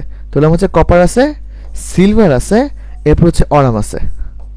আমি এখানে কপারের কেবলমাত্র ইলেকট্রন বিন্যাসটা জানি, কপার ইলেকট্রনের কপারের পারমাণবিক সংখ্যা জানি। কত? কপারের পারমাণবিক সংখ্যা হচ্ছে 29। এখন আমি সিলভারেরটাও জানি না, অরামেরটাও জানি না। আমি এখন সিলভারের পারমাণবিক সংখ্যাও জানি না, অরামের পারমাণবিক সংখ্যাও জানি না। তাহলে এখন কি করব? ভাই কপার থেকে সিলভারে যাওয়ার সময় চিন্তা করো, কপার থেকে সিলভারে যাওয়ার সময় আমার এসপিডিএফ এগুলোর মধ্যে কোনটা শুরু কর, মানে কোন ব্লকের মৌলগুলো পার করতে হয়? দেখো ডি ব্লক কত থেকে শুরু হয়? 20 থেকে ডি ব্লক শুরু, তার মানে 20-এর পরের প্রত্যেকটা মৌলকে ডি ব্লক পার করেই নিচের গ্রুপে যাওয়া লাগে।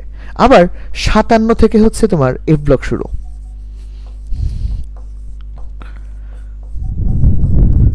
বুঝছি? তাহলে এখন আসো আমরা এটাতেই বের করি। 29-এর পর আমার কি এফ ব্লকে চলে আসে পড়তেছে? ভাই এফ ব্লক আস্তে আস্তে আমার 57 বাজবে, তার মানে 20-এর 29-এর পর তার 57 তো ইজিলি আসতেছে না। সো 29-এর পরের মৌলটা আমার এসপিডি এই তিনটে কেবলমাত্র পার করে যাবে। সো এসপিডি পার করলে 18 যোগ করব। কেন? কারণ সে এস পি আর ডি তিনটা ব্লক পার করে তার নিচের মৌলটা যেতেছে। এফ ব্লক তো এখন শুরু নেই, এফ তো শুরু হবে 57-এর পর থেকে। সো 29-এর সাথে 18 যোগ করলে কত? 47। এরপর ভাই 47-এর পরে এই আর্গন কি বলে, এই সিলভার অরাম, এই অরামের জন্য আমার কত যোগ করা লাগবে? অরামের জন্য কত যোগ করব? অরাম কত? অরাম হচ্ছে ভাই অলরেডি এই যে সিলভার হচ্ছে 47, তাহলে 47 থেকে তুমি যখন পরের মৌলটাতে যাবা একটু ভালো করে খেয়াল করো, 47 থেকে তুমি পরের যেখানে যাও না কেন অলরেডি তোমার এফ ব্লক চলে এসে পড়ে না? মানে 47 থেকে তুমি যখন ঘুরে এদিকে আসতে যাবা এইখানে কিন্তু অলরেডি এফ ব্লক আসবে, কারণ 57 থেকে এফ ব্লক শুরু হয়ে যাবে।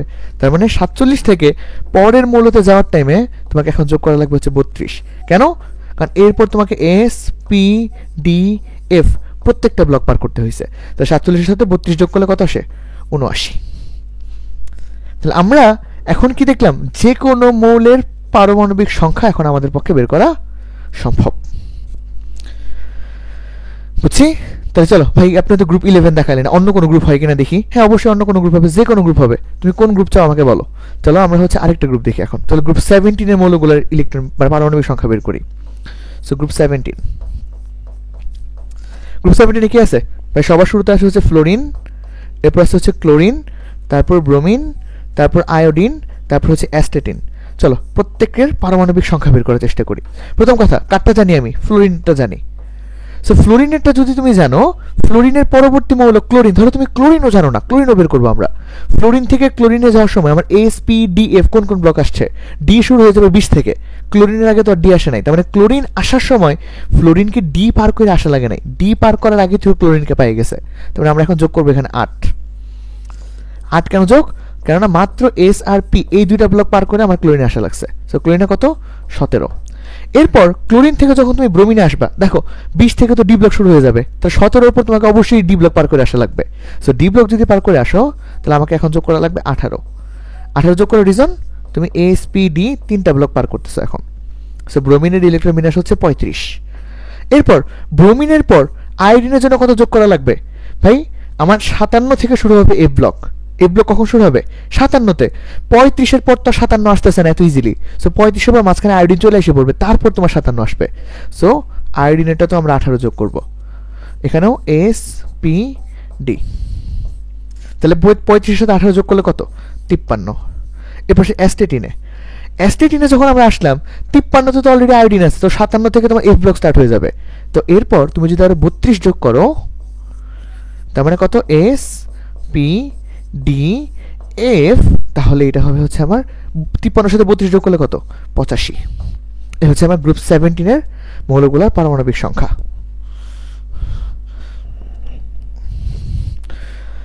বুঝতে পারছি? এইভাবে দুনিয়ার এখন তুমি যে কোনো মৌলের পারমাণবিক সংখ্যা বের করে ফেলতে পারবা।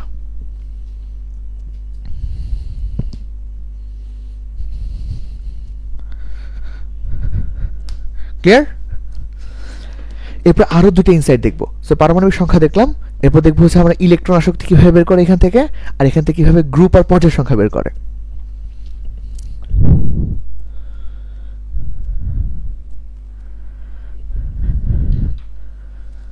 তোলা শেষ হলে বইল।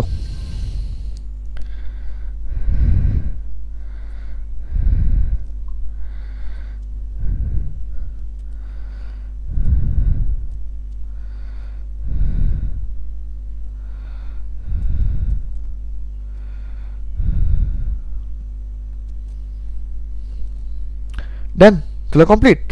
গুড। এই এতক্ষণ পর্যন্ত যা যা পড়েছে সব বুঝছো কিনা? সব বুঝছো? আচ্ছা, তাহলে আমাদের এই যে পারমাণবিক সংখ্যা নির্ণয় করা শেষ। চলো এখন আমরা এখান থেকে একটু ইন্টারেস্টিংলি ভাই গ্রুপ আর পর্যায় বের করে ফেলতে পারি কিনা। গ্রুপ আর পর্যায়ের সূত্র দিয়ে না, কিন্তু ওই যে একটা কি জানি সূত্র ছিল না, কেস 1 এস আর ডি যোগ করে 10 যোগ করতাম না, এস আর ডি যোগ করতাম, তারপর এস আর পি এর সাথে 10 যোগ করতাম, ওইগুলো কোনো সূত্র ইউজ করবো না। ওইগুলো সূত্র ইউজ করা ছাড়া দেখি আমরা পারি কিনা। চলো ওইগুলো সূত্র ছাড়া আমরা পারি কিনা। প্রথম কথা, আপনি ধরেন হচ্ছে কোন গ্রুপেরটা ধরি, ধরো আমাকে বলে দিচ্ছে যে সিলভারের পারমাণবিক সংখ্যা বের করতে। না, ফার্স্ট একটু ইজি দেই।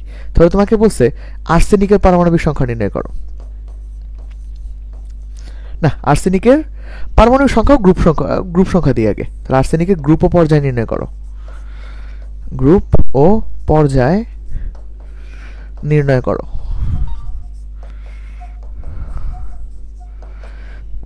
চলো কোশ্চেন, আর্সেনিকের গ্রুপ ও পর্যায় নির্ণয় করো। বলো দেখি আর্সেনিকের গ্রুপ ও পর্যায় পারো কিনা।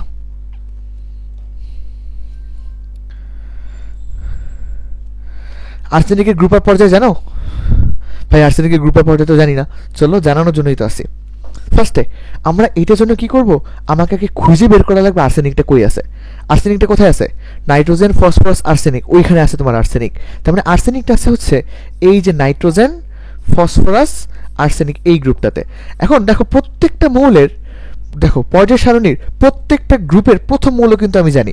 গ্রুপ 1 এর প্রথম মৌল হাইড্রোজেন, গ্রুপ 2 এর বেরিলিয়াম, এইগুলার এই যে গ্রুপ 3, 4, 5 এর প্রথম মৌলগুলো আমি জানি, 13 থেকে 18 এর প্রথম মৌলগুলো আমি জানি। সো আমি যদি প্রথম মৌলগুলো জানি, তাহলে ওই মৌলটা কোন গ্রুপে আছে সেটাও জানি। নাইট্রোজেন কোন গ্রুপে আছে?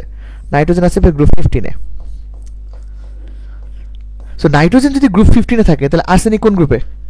ভাই নাইট্রোজেন গ্রুপ 15 এ থাকলে আর্সেনিকও গ্রুপ 15। তাহলে আমার এর গ্রুপ কমপ্লিট। এখন আসেন ভাই, আর্সেনিকের পিরিয়ড কত? এই যে নাইট্রোজেনের পিরিয়ড কত? নাইট্রোজেন কোন পর্যায়ের?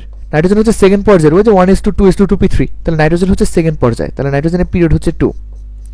তাহলে নাইট্রোজেনের যদি পিরিয়ড 2 হয়, তাহলে নাইট্রোজেনের পরের মৌলটাকে ফসফরাস, তাহলে ফসফরাসের পিরিয়ড কত? ফসফরাসের পিরিয়ড হচ্ছে 3। তাহলে ফসফরাসের পিরিয়ড 3 হলে আর্সেনিকের পিরিয়ড কত? 4। তাহলে দেখছো, তাহলে আর্সেনিকের গ্রুপ আর পিরিয়ড আমরা দুটো পেয়ে গেলাম আর্সেনিকের কোনো রকম ইলেকট্রন বিন্যাস করা ছাড়া। আর্সেনিকের গ্রুপ পিরিয়ড দুটো পেয়ে গেছি কোনো রকম ইলেকট্রন বিন্যাস করা ছাড়া। আর এটাকে 33 পর্যন্ত ইলেকট্রন বিন্যাস করতে তোমার কিন্তু আরো অনেকক্ষণ টাইম লাগতো, এটা কিন্তু কোনো রকম টাইমই লাগলো না।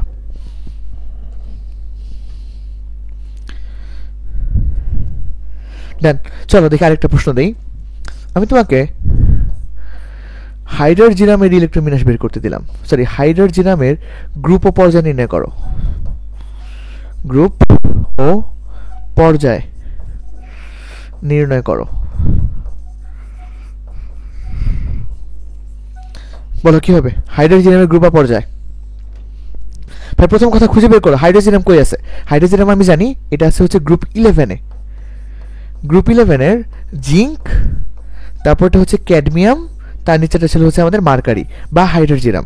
জিঙ্ক ভাই এইটার যেহেতু গ্রুপ 11, তার মানে হাইড্রোজিনাম যেটা আছে এইটারও অবশ্যই গ্রুপ 11।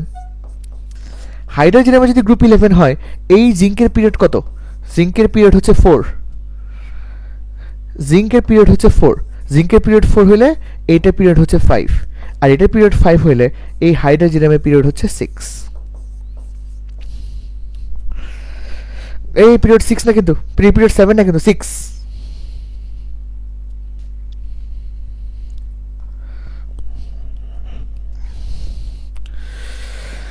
বুঝছি?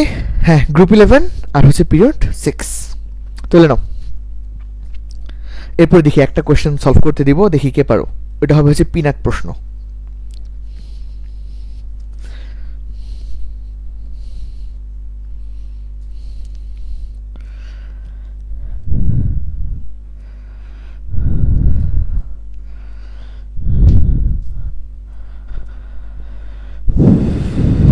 গ্রুপ 12 হবে না?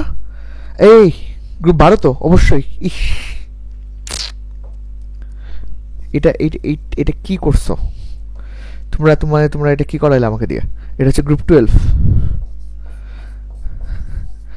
গ্রুপ 12, তাহলে অবশ্যই এটা গ্রুপ কি? গ্রুপ হচ্ছে 12। বুঝছি? গ্রুপ 12 অবশ্যই। তাহলে গ্রুপ 12 পিরিয়ড 6, এই হাইড্রোজেনের পারমাণবিক সংখ্যা কত? 80। এই 80 পারমাণবিক সংখ্যা তুমি যদি ইলেকট্রন বিন্যাস করতে যাইতা তাহলে তোমার আর অন্য কোনো কোয়েশ্চেন অ্যান্সার করা লাগতো না। তুমি 80 পারমাণবিক সংখ্যা ইলেকট্রন বিন্যাস করতে গেলে তোমার মিনিমাম 3-4 মিনিট এখানে চলে যেত, আর এমসিকিউ আর সলভ করা লাগতো না তোমার। বুঝছো, এই একটা প্রশ্ন দিয়েই এক্সাম হল থেকে চলে আসা লাগতো। ওকে, চলো দেখি নেক্সট কোয়েশ্চেনটা, এটা কি সলভ করতে পারো? এটা হচ্ছে পিনাট প্রশ্ন।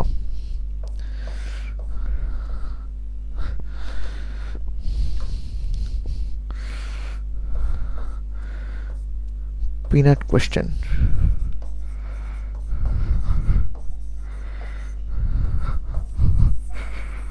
প্রশ্নটা হচ্ছে 76 পারমাণবিক সংখ্যা বিশিষ্ট মৌলের গ্রুপ পর্যায় নির্ণয় করো। 76 পারমাণবিক সংখ্যা বিশিষ্ট মৌলের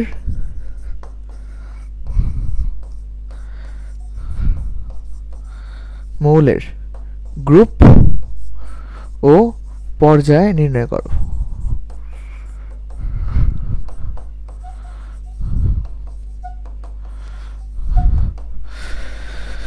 বলো এটার আনসার কি হবে? 76 পারমাণবিক সংখ্যা বিশিষ্ট মৌলের গ্রুপ আর পর্যায় নির্ণয় করো।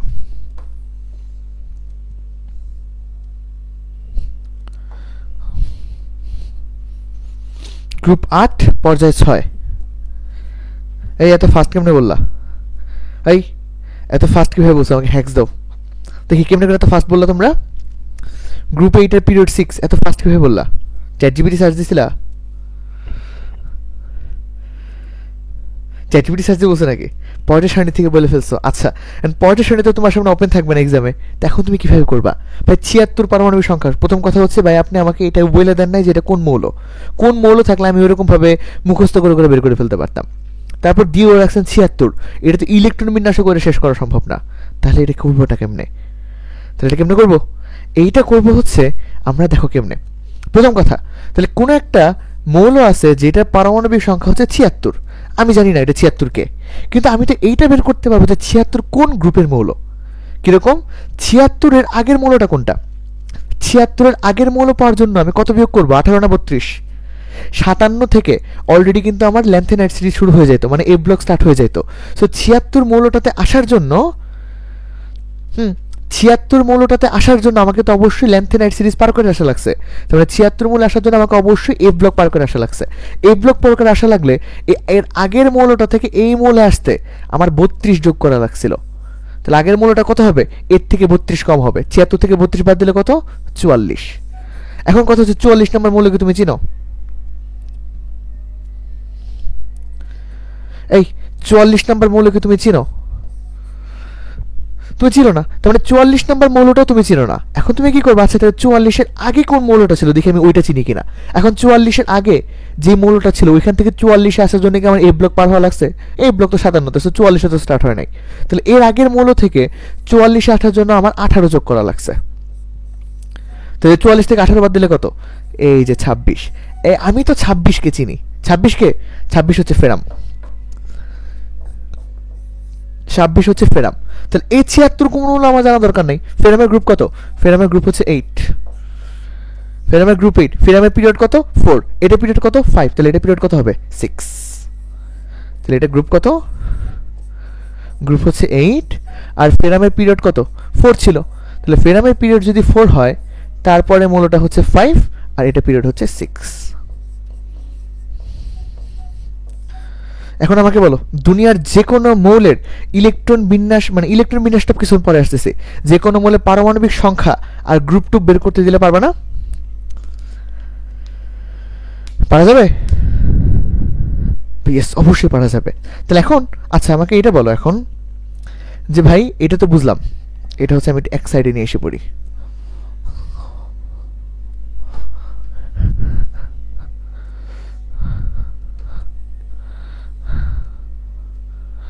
ওকে, তাহলে এটা হচ্ছে আমাদের এই কোশ্চেনের সলভ। আচ্ছা দেখি তোমরা আমাকে বলো ভাই, যদি আমার কোন ল্যান্থেনাইট সিরিজের মৌলগুলোর কত গ্রুপ পর্যায় কত? ল্যান্থেনাইট সিরিজের যে কোনো মৌলের গ্রুপ কত আর হচ্ছে পিরিয়ড কত? এরপর অ্যাক্টিনাইড সিরিজভুক্ত যে কোনো মৌলের গ্রুপ কত, পিরিয়ড কত?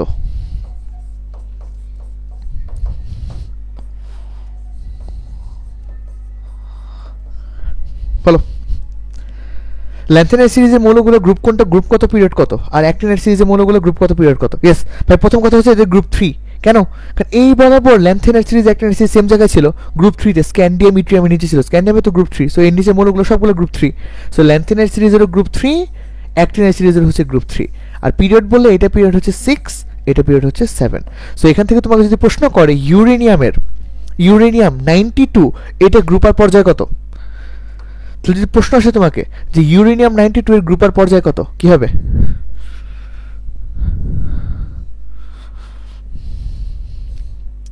তাহলে প্রশ্ন হচ্ছে ইউরেনিয়াম 92 এর গ্রুপ পর্যায় কত?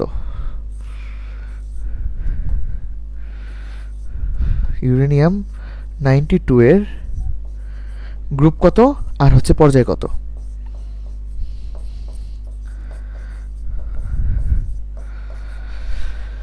ইউরেনিয়াম 92 কই আছে?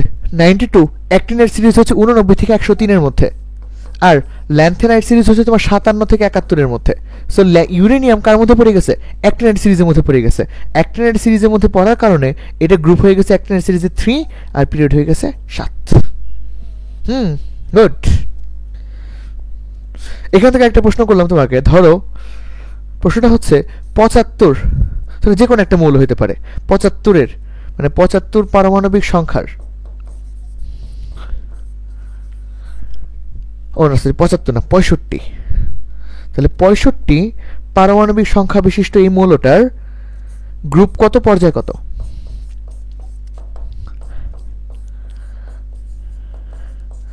তাহলে এটা গ্রুপ কত হবে? গ্রুপ হবে ভাই 3, আর পিরিয়ড হবে 6। গুড।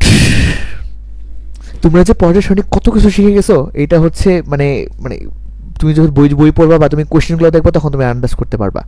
এইটা স্টুডেন্টদের প্রচুর সমস্যা হয়। আর এরপরে আমি তোমাদের যেই ট্রিক্সটা শিখাবো, যেই ট্রিক্সটা না জানার কারণে আমি নিজে আমার বইয়ের অ্যাডমিশন টেস্টে ওই কোশ্চেনটা অ্যান্সার করে আসতে পারিনি। আমাকে র্যান্ডমলি 5টা মৌলের ইলেকট্রন বিন্যাস করতে দিছিল, আমি ওইটা পারি নাই। সো তোমাদেরকে এখন শিখাবো যে আসলে ওই জিনিসটা কেমন করে করা লাগে।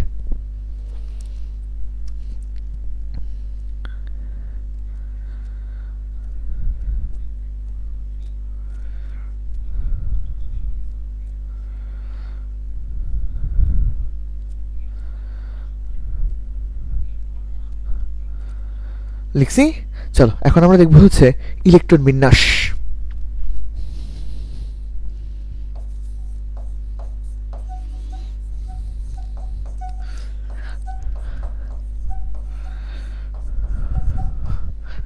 পর্যায় সারণীর মৌলসমূহের মধ্যে ইলেকট্রন বিন্যাস কেমন করে করা লাগে।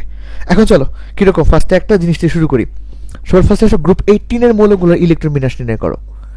গ্রুপ 18 এর মৌলগুলোর ইলেকট্রন বিন্যাস। সবার ফার্স্টে ভাই আসো হিলিয়াম, তারপর নিয়ন, আর্গন, তারপর হচ্ছে ক্রিপ্টন, এরপর হচ্ছে জেনন, তারপর ধরো হচ্ছে রেডন। হিলিয়াম, নিয়ন, আর্গন জায়গায় তো হচ্ছে না, তাহলে একটু উঁচা করে লিখি। Helium, neon, argon, krypton, xenon, radon, আর সবশেষে হচ্ছে অর্গানেসন। তাহলে এই প্রত্যেকটা মৌলের আমরা এখন ই করবো, কি বলে, ইলেকট্রন বিন্যাস করবো। তাহলে এখানে আর্গনটা একটু উঁচাই দিই। হ্যাঁ চলো ভাই, ফার্স্টে হিলিয়ামের ইলেকট্রন বিন্যাস তো ইজি। এটা কি হবে? 1s2 দিলাম, ফার্স্টে হিলিয়াম দিলাম 1s2। একটু অভ্যাস করি এইভাবে লেখার জন্য। তাহলে এই নিয়নের ইলেকট্রন বিন্যাস কি? হিলিয়াম, তারপর 2s2, তারপর হচ্ছে 2p6। আমরা জানি এইগুলা গ্রুপগুলো হচ্ছে মেইনলি ns2 np6 এর গ্রুপ। তাহলে অবশ্যই সবার লাস্টে ns2 np6 থাকবে, এটা নিয়ে কোনো ডাউট নাই। এটা নিয়ে কোনো ডাউট আছে না? তাহলে এটা হচ্ছে নিয়ন, হিলিয়াম, 2s2 2p6। আর্গনের ইলেকট্রন বিন্যাস এটা হবে হচ্ছে, তাহলে আগেরটা নিয়ন, এরপর 3s2 3p6। বুঝছি। এখন আসো ক্রিপ্টনের ইলেকট্রন বিন্যাস কি ভাই? আগে নিষ্ক্রিয় গ্যাস আর্গন, তারপর 4s2 4p6। ঠিকঠাক ভাই। আর্গনের পারমাণবিক সংখ্যা হচ্ছে 18, ক্রিপ্টনের কত 36। সো 18-র পর এখানে হচ্ছে 2 20, 20-এর পর এটা হচ্ছে 6 26। তাহলে ভাই আমার তো ক্রিপ্টন তো মিলল না, আমার তো 26টা হলো, বাকি 10টা কই? এখানে কত 18, 2 20, 20 আর 6 26, মিলানো লাগবে কত 36, বাকি 10 কই গেছে? বাকি 10 কই? বাকি 10 হচ্ছে ভাই 3D-তে। সো এটা হচ্ছে 3D 10 4s2 4p6। Clear? Good. এরপর আসো ভাই, আপনি হচ্ছে দেখাইলেন। এরপর একটা জেনন, জেননের ইলেকট্রোবিন্যাস হচ্ছে ক্রিপ্টন। ঠিক একইভাবে এটা হবে হচ্ছে 4d10 5s2 5p6। বুঝছি। এখন আসো ভাই রেডনে, রেডনের ইলেকট্রোবিন্যাস কত? ভাই ফার্স্ট আপনি জেনন দেন, জেনন দেওয়ার পর আপনি হচ্ছে 5d10 দেন, তারপর হচ্ছে 6s2 দেন 6p6। এবার তো হয়ে যাওয়া উচিত। দেখো তো মিলছে কিনা, আমরা একটু মিলে দেখার চেষ্টা করি। জেননের কত? জেননের হচ্ছে 54, রেডনের কত? রেডনের হচ্ছে 86। সো 54-র পর এখানে 10 কত 64, 2 66, 66 আর 6 72। ভাই লাগবে তো 86, বাকি 14 কই কই গেছে? লাগবে তো 86, বাকি 14 তো নাই। এখন তাহলে বাকি 14 কই যাবে? বাকি 14 এখন যাবে হচ্ছে 4f14-এ, কারণ মাঝখানে এফ ব্লক ঢুকে গেছে 54-র পর। তাহলে 54-এর পর এফ ব্লক পার করে এরপর বাকি জিনিসপাতিগুলো হয়েছে। তাহলে এখন আসেন সবার লাস্টের গ্রুপ, সবার লাস্টের গ্রুপে ইলেকট্রোবিন্যাস ইজি। এটা হচ্ছে ফার্স্টে রেডন, তারপর 5f14, 6d10, 7s2, তারপর 7p6। বুঝতে পারছি? তো এইগুলো হচ্ছে আমার ইলেকট্রন বিন্যাস। এই জিনিসটা যদি আসলে বুঝে থাকো, তুমি সিরিয়াসলি বলো, তুমি যদি এই জিনিসটা বুঝে থাকো, তুমি এখন যে কোনো মৌলের ইলেকট্রন বিন্যাস করে ফেলতে পারবা, যে কোনো মৌলের ইলেকট্রন বিন্যাস করতে পারবা এখন। সো গ্রুপ 18 করলাম, চলো ভাই আরেকটা গ্রুপের ইলেকট্রন বিন্যাস করেন। চলো গ্রুপ 11-এর ইলেকট্রন বিন্যাস করি। গ্রুপ 11 কে আছে? গ্রুপ 11 শুরুতে আছে হচ্ছে কপার, তারপর আসে হচ্ছে সিলভার, তারপর আসে হচ্ছে অরাম। চলো এই তিনটেই করি, তাই হবে। তাহলে কপারের ইলেকট্রন বিন্যাস কত? কপারটা হচ্ছে আর্গন, স্বাভাবিক না? কপারের পারমাণবিক সংখ্যা কত? 29। সো 29-এর আগে যে নিষ্ক্রিয় গ্যাস, সেই নিষ্ক্রিয় গ্যাসটা লিখলাম। সিলভারের 47 আর অরামের হচ্ছে 79। কেমনে করে বের করা লাগে সব জানো। তাই এটা ইলেকট্রন বিন্যাস করলে আর্গন, এরপর 4s1 3d5। তাহলে তার পরের গ্রুপের এটা ইলেকট্রন বিন্যাস কি হবে? আর্গনের পর হচ্ছে ক্রিপ্টন, এই সরি 4s1 3d5 না, 4s1 3d10। আর্গনের পর এটা শুরু করবো কি দিয়ে? ক্রিপ্টন দিয়ে। ক্রিপ্টনের পর 5s1 4d10। এই যে দেখো ক্রিপ্টনের কত 36, 36-এর 1 37, 37-এর 10 হচ্ছে 47। এরপর আসো অরামে, অরামেরটা কত? ক্রিপ্টনের পর জেনন দিতে পারো তুমি এখানে।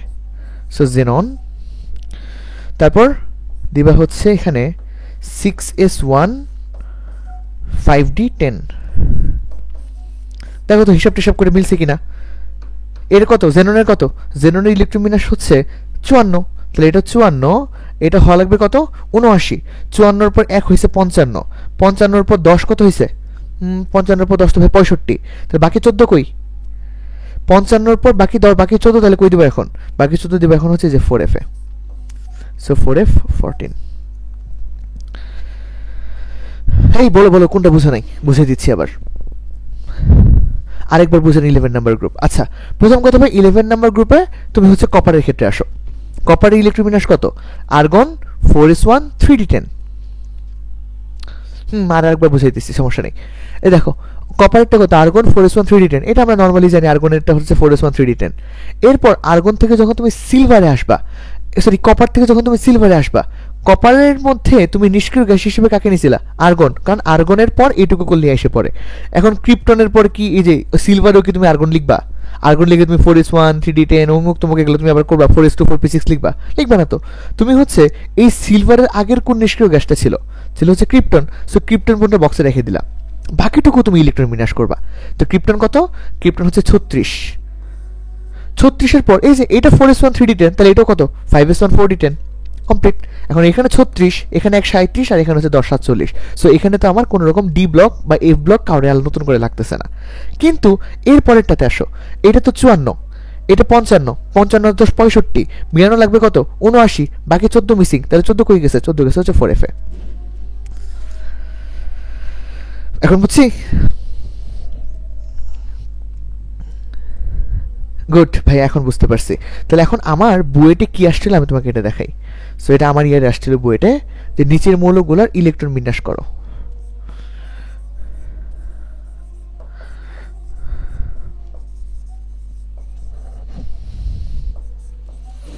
নিচের মৌলগুলোর ইলেকট্রন বিন্যাস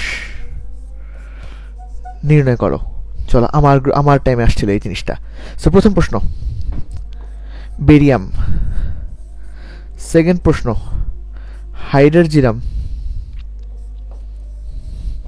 থার্ড প্রশ্ন আর্সেনিক, ফোর্থ প্রশ্ন স্টিবিয়াম, ফিফথ প্রশ্ন জেনন। চলো, এই এতগুলো 5টা করার জন্য কতক্ষণ টাইম ছিল জানো? টাইম ছিল মাত্র 3 মিনিট। এই 5টা করার জন্য মাত্র 3 মিনিট টাইম। সো আমি তো এখন করাই দিব, করাই দেবো। তুমি বাসায় তোমার মতো করে যে কোনো 5টা তুমি পিক করবা, পিক করে তুমি দেখবা তুমি আসলে 3 মিনিটে করতে পারতেছো কিনা। যতক্ষণ না পর্যন্ত তুমি 3 মিনিটে করতে পারবা ততক্ষণ পর্যন্ত তোমার ট্রাই করে করে যাওয়া লাগবে। চলো চলো দেখি আমরা এগুলো 3 মিনিটে সলভ করতে পারি কিনা। ফার্স্টে চলো তুমি টাইমিং দেখো, এখন কত বাজে? এখন বাজে হচ্ছে 24-এর মতো। দেখি আমরা এটা 3 মিনিটে শেষ করতে পারি কিনা। ফার্স্টে ভাই বেরিয়াম কই ছিল? বেরিয়াম ছিল হচ্ছে গ্রুপ 1-এ। কোথায়? গ্রুপ 2-তে ছিল। বেরিলিয়াম ছিল, তারপর ম্যাগনেসিয়াম ছিল, এরপর ক্যালসিয়াম ছিল, তারপর স্ট্রনশিয়াম ছিল, তারপর ভাই বেরিয়াম ছিল। সো এই গ্রুপের ইলেকট্রন বিন্যাস কি হবে? বেরিলিয়ামেরটা হচ্ছে 2s2, বেরিলিয়াম হচ্ছে 1s2 1s2 তাহলে ম্যাগনেসিয়ামটা কত হবে? ম্যাগনেসিয়ামটা তুমি আর্গন নাও, আর্গন নেওয়ার পর হচ্ছে 3s2। ক্যালসিয়ামেরটা, সরি আর্গন কেন, নিয়ন নিব। নিয়ন 10 না? নিয়ন 10 নেওয়ার পর ম্যাগনেসিয়ামেরটা 12, তাহলে বাকিটুকু হচ্ছে 3s2। এরপর ক্যালসিয়ামেরটা কত? Argon 4s2। তারপর স্ট্রনশিয়ামেরটা কত? এটা আর্গন হলে পরেরটা হচ্ছে ক্রিপ্টন। ক্রিপ্টন দিয়ে ডিরেক্টলি 5s2 দিয়ে দাও, তবে ধরাও খাইতে পারো। কেমনে? স্ট্রনশিয়ামের কত? ভাই স্ট্রনশিয়ামেরটা জানি না। এই ক্রিপ্টন হচ্ছে 36। সো এত দূর যখন চলে এসে পড়ছে, ক্যালসিয়ামের হচ্ছে 20, তাহলে ক্যালসিয়ামের 20 হইলে স্ট্রনশিয়াম কত হয় ভাই? 20-এর পর তাহলে আমার এখন যোগ করা লাগবে হচ্ছে 32, তাহলে এটা হচ্ছে 52। সরি 32 কেন, 18 যোগ করা লাগবে। 18 না? এই যে যেহেতু ডি ব্লক ইন্ট্রোডিউস হয়েছে, তাহলে 18, তাহলে এটা হচ্ছে 38। এরপর 38-এর পর এইটাতে আমার যোগ করা লাগবে কত? 57 সাথে ভোট দিয়েছে, মানে আবার 18 যোগ করবো। 18 যোগ করলে এটা হবে হচ্ছে 56। ওকে, তাহলে ক্রিপ্টনের পর এই যে ক্রিপ্টন 4s2, তাহলে এটা 36 আর হচ্ছে 2 38 হয়ে গেছে। এরপর আসো ক্রিপ্টনের পর হচ্ছে এটা নিব হচ্ছে জেনন। জেননের কত? 54। সো 5s2, এটা হবে হচ্ছে 6s2। ইট মিনস বেরিয়ামের ইলেকট্রন বিন্যাস কি হলো? Xenon 6s2। এই কঠিন লাগছে? কঠিন লাগছে কি বেশি? নর্মাল মানে ইলেকট্রন বিন্যাস যেরকম সিরিয়াল মতো আসলাম ওইটাই করলাম। সো এখানে 20 লাগে, এখানে 18 আর 2 20 হয়ে গেছে। তুমি ক্রস চেক করা লাগবে আর কি। এটাতে 38 লাগবে, সো এটা 36 আর এখানে 2 38 হয়ে গেছে। এখানে কত? 56 লাগবে, এটা 54 আর 2 56 হয়ে গেছে। মানে এখানে তোমার আমাকে ক্রস চেক কেন? কারণ আমি আবার বাড়তি আর কোনো কিছু লাগবে কিনা এটা চেক করার জন্য। দেখলাম যে না, বাড়তি কোনো কিছু লাগলো না। এরপর আসো হাইড্রোজিরাম। হাইড্রোজিরাম কই আছে? হাইড্রোজিরাম আছে আমার জিঙ্ক, ক্যাডমিয়াম, মার্কারিতে। সো হাইড্রোজিরাম হচ্ছে এখানে, এখানে লিখি জিঙ্ক, তারপর হচ্ছে ক্যাডমিয়াম, তারপর হচ্ছে মার্কারি। ওকে, জিঙ্কের ইলেকট্রন বিন্যাস কি ভাইয়া? জিঙ্কের ইলেকট্রন বিন্যাস কি? এটা হচ্ছে ফার্স্টে আপনি আর্গন দেন, এরপর আপনি এখানে 4s2 3d10 দেন।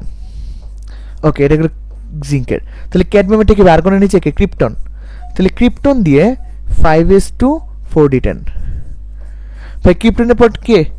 হাইড্রোজিরাম, এখানে হচ্ছে জেনন।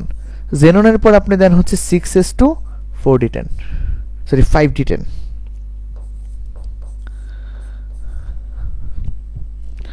বুঝছি? জিঙ্কের কত? 30 না? 30 মানে কত? 18, 18 আর 2 20, 20 আর 10 30। ক্যাডমিয়ামের কত? ক্যাডমিয়াম হচ্ছে 48।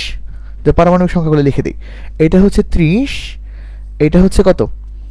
48, আর এটা হচ্ছে 80। সো দেখি সব মিলছে কিনা। এখানে জিঙ্ক 18 আর 2 20, 20 আর 6 হচ্ছে 20 আর 10 হচ্ছে আমার 30, ক্রিপ্টনে 36, 36 আর 2 কত 38, 38 আর 10 কত 48, হ্যাঁ ভাই মিলে গেছে। জেননের কত, জেননের হচ্ছে 54, তাহলে 54 আর 2 কত 58, 58 আর 10 কত 68। দেখো এখানে একটু কম কম লাগতেছে তাই না, হাইড্রোজেনামে একটু কম কম লাগতেছে। ইয়েস, তার মানে হাইড্রোজেনামে দেখা দেবে, শুধু নয় তো সহজে। হ্যাঁ, এই নতুন করে তোমার খালি এইটা মুখস্থ করা লাগবে, পরের সারণীটা। তাহলে হাইড্রোজেনামেরটা কিন্তু হয় নাই, হাইড্রোজেনামেরটা আরেকটু কাহিনী করা লাগবে। সো কি হয়ে আছে আমার, zinc, cadmium, mercury, argon, krypton, xenon. জেননের কত, জেনন হচ্ছে 54, 54 পর এখানে 10 পাইলাম আমি 64, 64 পর 2 পাইলাম আমি 66, বাকি কত আছে দেখো 14 কিন্তু বাকি থেকে গেছে। 14 কি, 14 হচ্ছে বাকি। সো এখানে 14টা ইন্ট্রোডিউস করা লাগবে। সো 4 এ 14 এসে পড়বে, 4 এ 14, এরপর আসবে তোমার হচ্ছে 6s2, এরপর আসবে তোমার 5d10। সো জেননের হাইড্রোজেনাম ইলেকট্রোবিন্যাস কি হবে, ফার্স্টে হচ্ছে জেনন, তারপর হচ্ছে 4 এ 14, দেন 6s2, এরপর 5d10। বুঝতে পারছি? হ্যাঁ, তাহলে একটু কষ্ট তো করাই লাগবে আসলে পরের সারণী মুখস্থ করাটা, এটা তোমার লাগবেই। এখন তুমি যদি ট্রিক্স ফলো না করো তাহলে এইগুলা ব্যাপারটা জেনারেলি সবাই কি করে যে এটা স্কিপ সম্ভব না, বাট এটা কিন্তু আসলে সম্ভব। এখন আসো আর্সেনিক, এই আর্সেনিক তো ইজি। আর্সেনিক কই আছে, আর্সেনিক আছে হচ্ছে নাইট্রোজেন, তার নিচেটা হচ্ছে ফসফরাস, তার নিচেটা হচ্ছে আর্সেনিক। নাইট্রোজেনের ইলেকট্রোবিন্যাস কি, নাইট্রোজেন ইলেকট্রোবিন্যাস হচ্ছে ফার্স্টে হিলিয়াম দেন, এরপর আপনি দেন হচ্ছে 2s2 2p3, এরপর ফসফরাসেরটা কত, ফার্স্টে আপনি দেন হচ্ছে নিয়ন, নিয়নের পর 3s2 3p3। এখন আসেন আর্সেনিকে, আর্সেনিকেটা কত দিবেন, আর্গন, আর্গনের পর আপনার এখানে দেওয়া লাগবে 3d10, তারপর 4s2, তারপর 4p3। ভাই 3d10 কেন আসলো, এই যে হিসাব টিসাব করলেই পাবা। এই আর্গনের কত 18, এটার কত 33, তাহলে 18 পর 10 যোগ করলে 28, 2 30 আর 3 হচ্ছে 33। সো আর্সেনিকের ইলেকট্রোবিন্যাস হচ্ছে ফার্স্টে আর্গন, এরপর 3d10, 4s2, 4p3। এখন এই লাস্টের দুইটা তোমরা হচ্ছে এইচডব্লিউ আকারে করবা, লাস্টের দুইটা না তো একটা খালি, জেনন তো করাই দিয়েছে স্টিবিয়ামটা। ওকে, স্টিবিয়ামটা তো পাবাই, স্টিবিয়ামটা একটু ছোট্ট করে দেখা যায়। স্টিবিয়াম কই ছিল, nitrogen, phosphorus, arsenic, antimony, bismuth, হ্যাঁ এই গ্রুপেই তো ছিল। নাইট্রোজেন, ফসফরাস, আর্সেনিক পর্যন্ত লিখছি, আর্সেনিকের পরেরটাই কি এন্টিমনি, এইটাই তো, তাও করে দিই। তাহলে ফার্স্ট এখানে আর্গন দিচ্ছ, এখানে কি দিবা, ক্রিপ্টন দিবা, ক্রিপ্টন দেওয়ার পর তুমি দিবা হচ্ছে এখানে 4d10, 5s2, তারপর হচ্ছে 5p3। এই আর এইচডব্লিউ দিলাম না, করিয়ে দিলাম। তাহলে এটা কত, এটা হচ্ছে আর্গন, তারপর হচ্ছে ক্রিপ্টন, ক্রিপ্টনের পর 4d10, 5s2, 5p3, এরপর জেনন, জেননটা হচ্ছে আগে ক্রিপ্টন, তারপর helium, neon, argon, krypton, xenon, radon. So ক্রিপ্টনের পর আমার কি লাগবে, ক্রিপ্টন হচ্ছে হিলিয়াম, নিয়ন, নিয়ন হচ্ছে 2, আর্গন হচ্ছে 3, ক্রিপ্টন হচ্ছে 4, তাহলে এটা হচ্ছে 5। সো এটাতে আমার লাগবে হচ্ছে 4d10, 5s2, 5p6, তাই না, ঠিক আছে না? জেনারেটরটা 4d10, 5s2, 5p6, হ্যাঁ ঠিক আছে। এইটাই হচ্ছে আমার মেইনলি বুয়েট এক্সামে আসছিল, বুঝছো? সো তুমি কিন্তু এখন helium, neon, argon, krypton, xenon, radon এই অনুযায়ী তুমি করে ফেলতে পারবা। সো আমরা এখানে কি দেখলাম, পটের সারণী আমাদের যা যা লাগবে এভরিথিং, মানে যে কোনোভাবে এখন তুমি যে কোনো মৌল তুমি পিক করবা, পিক করে তুমি ওটা ইলেকট্রোবিন্যাস নির্ণয় করবা, ইনশাল্লাহ তুমি এখন সবগুলোই পারবা।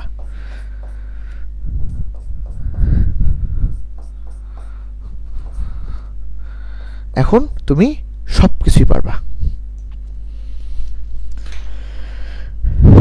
এইচডব্লিউ দেন না তো পড়া হবে না, তুমি তোমার মতো করে তুমি হচ্ছে এখানে 10টা ইলেকট্রোবিন্যাস তুমি আলাদা করে নিবা, নিয়ে তুমি 10টা ইলেকট্রোবিন্যাস করার চেষ্টা করবা, করলেই দেখবা তোমার হচ্ছে হয়ে যাইতেছে। এইচডব্লিউ দিবনি, কালকের লেকচারটা শেষ হোক, এরপর হচ্ছে বই থেকে পড়া দিব। সো আজকের লেকচার এটুকু মধ্যে তুলে নাও, যাদের যাদের তোলা হয় নাই।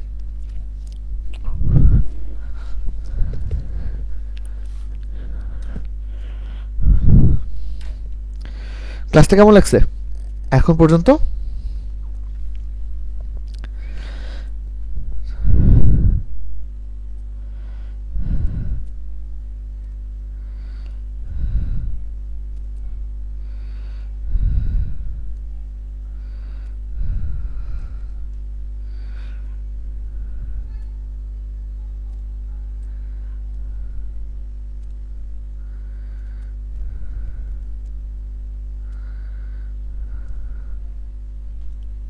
গুড। আচ্ছা, চলো আমরা তাহলে শুরু থেকে দেখি আমরা আজকে কি পড়লাম।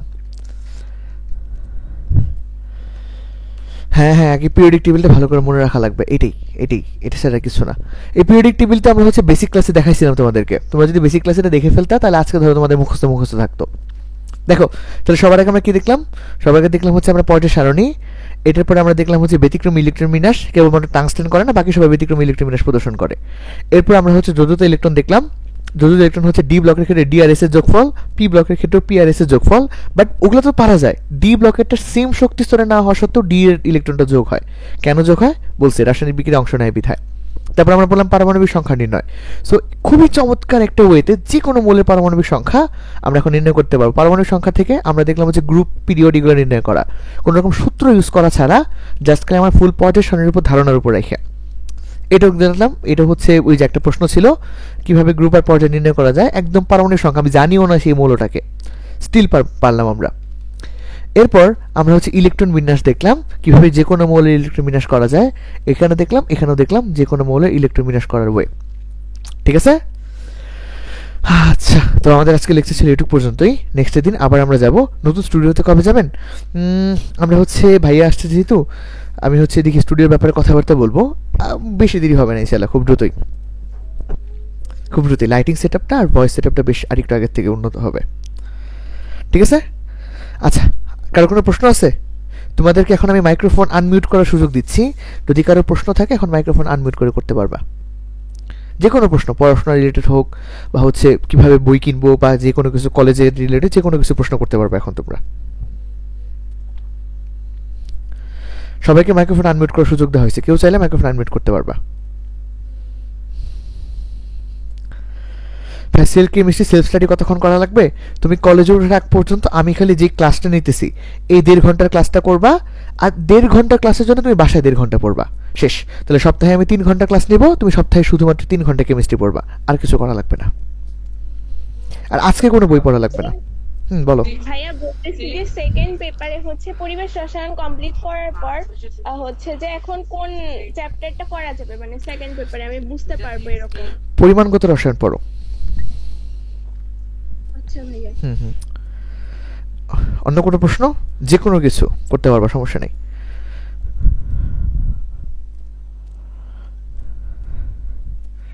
আচ্ছা, যদি আর কোনো কোয়েশ্চেন না থাকে তাহলে আমরা আজকে ক্লাসটা এখানে শেষ করতেছি। বেশ ভালোই ক্লাসের সম্পূর্ণ টাইপটা হচ্ছে, এই ক্লাসটা তো আমাদের ইউটিউবে মানে ফেসবুকে হচ্ছে স্ট্রিম হচ্ছে। আমাদের ফুল ক্লাস জুড়ে অনেকে ছিলা। আচ্ছা, ফুল ক্লাস জুড়ে তোমরা হচ্ছে অনেকেই ছিলা। তো মেইনলি আমাদের ক্লাসটা আজকে এখানে শেষ করি। নেক্সট দিন সোমবার ঠিক সন্ধ্যা 7টায় আমরা হচ্ছে আবার আমাদের আরেকটা ক্লাস নিয়ে আসবো, সেকেন্ড ক্লাস নিয়ে। ততক্ষণ পর্যন্ত সবাই অনেক ভালো থাকো। আমি এখনই তোমাদেরকে পিডিএফ আর ক্লাসের লেকচারটা দিয়ে দিচ্ছি। আসসালামু আলাইকুম সবাইকে। ওয়ালাইকুম আসসালাম।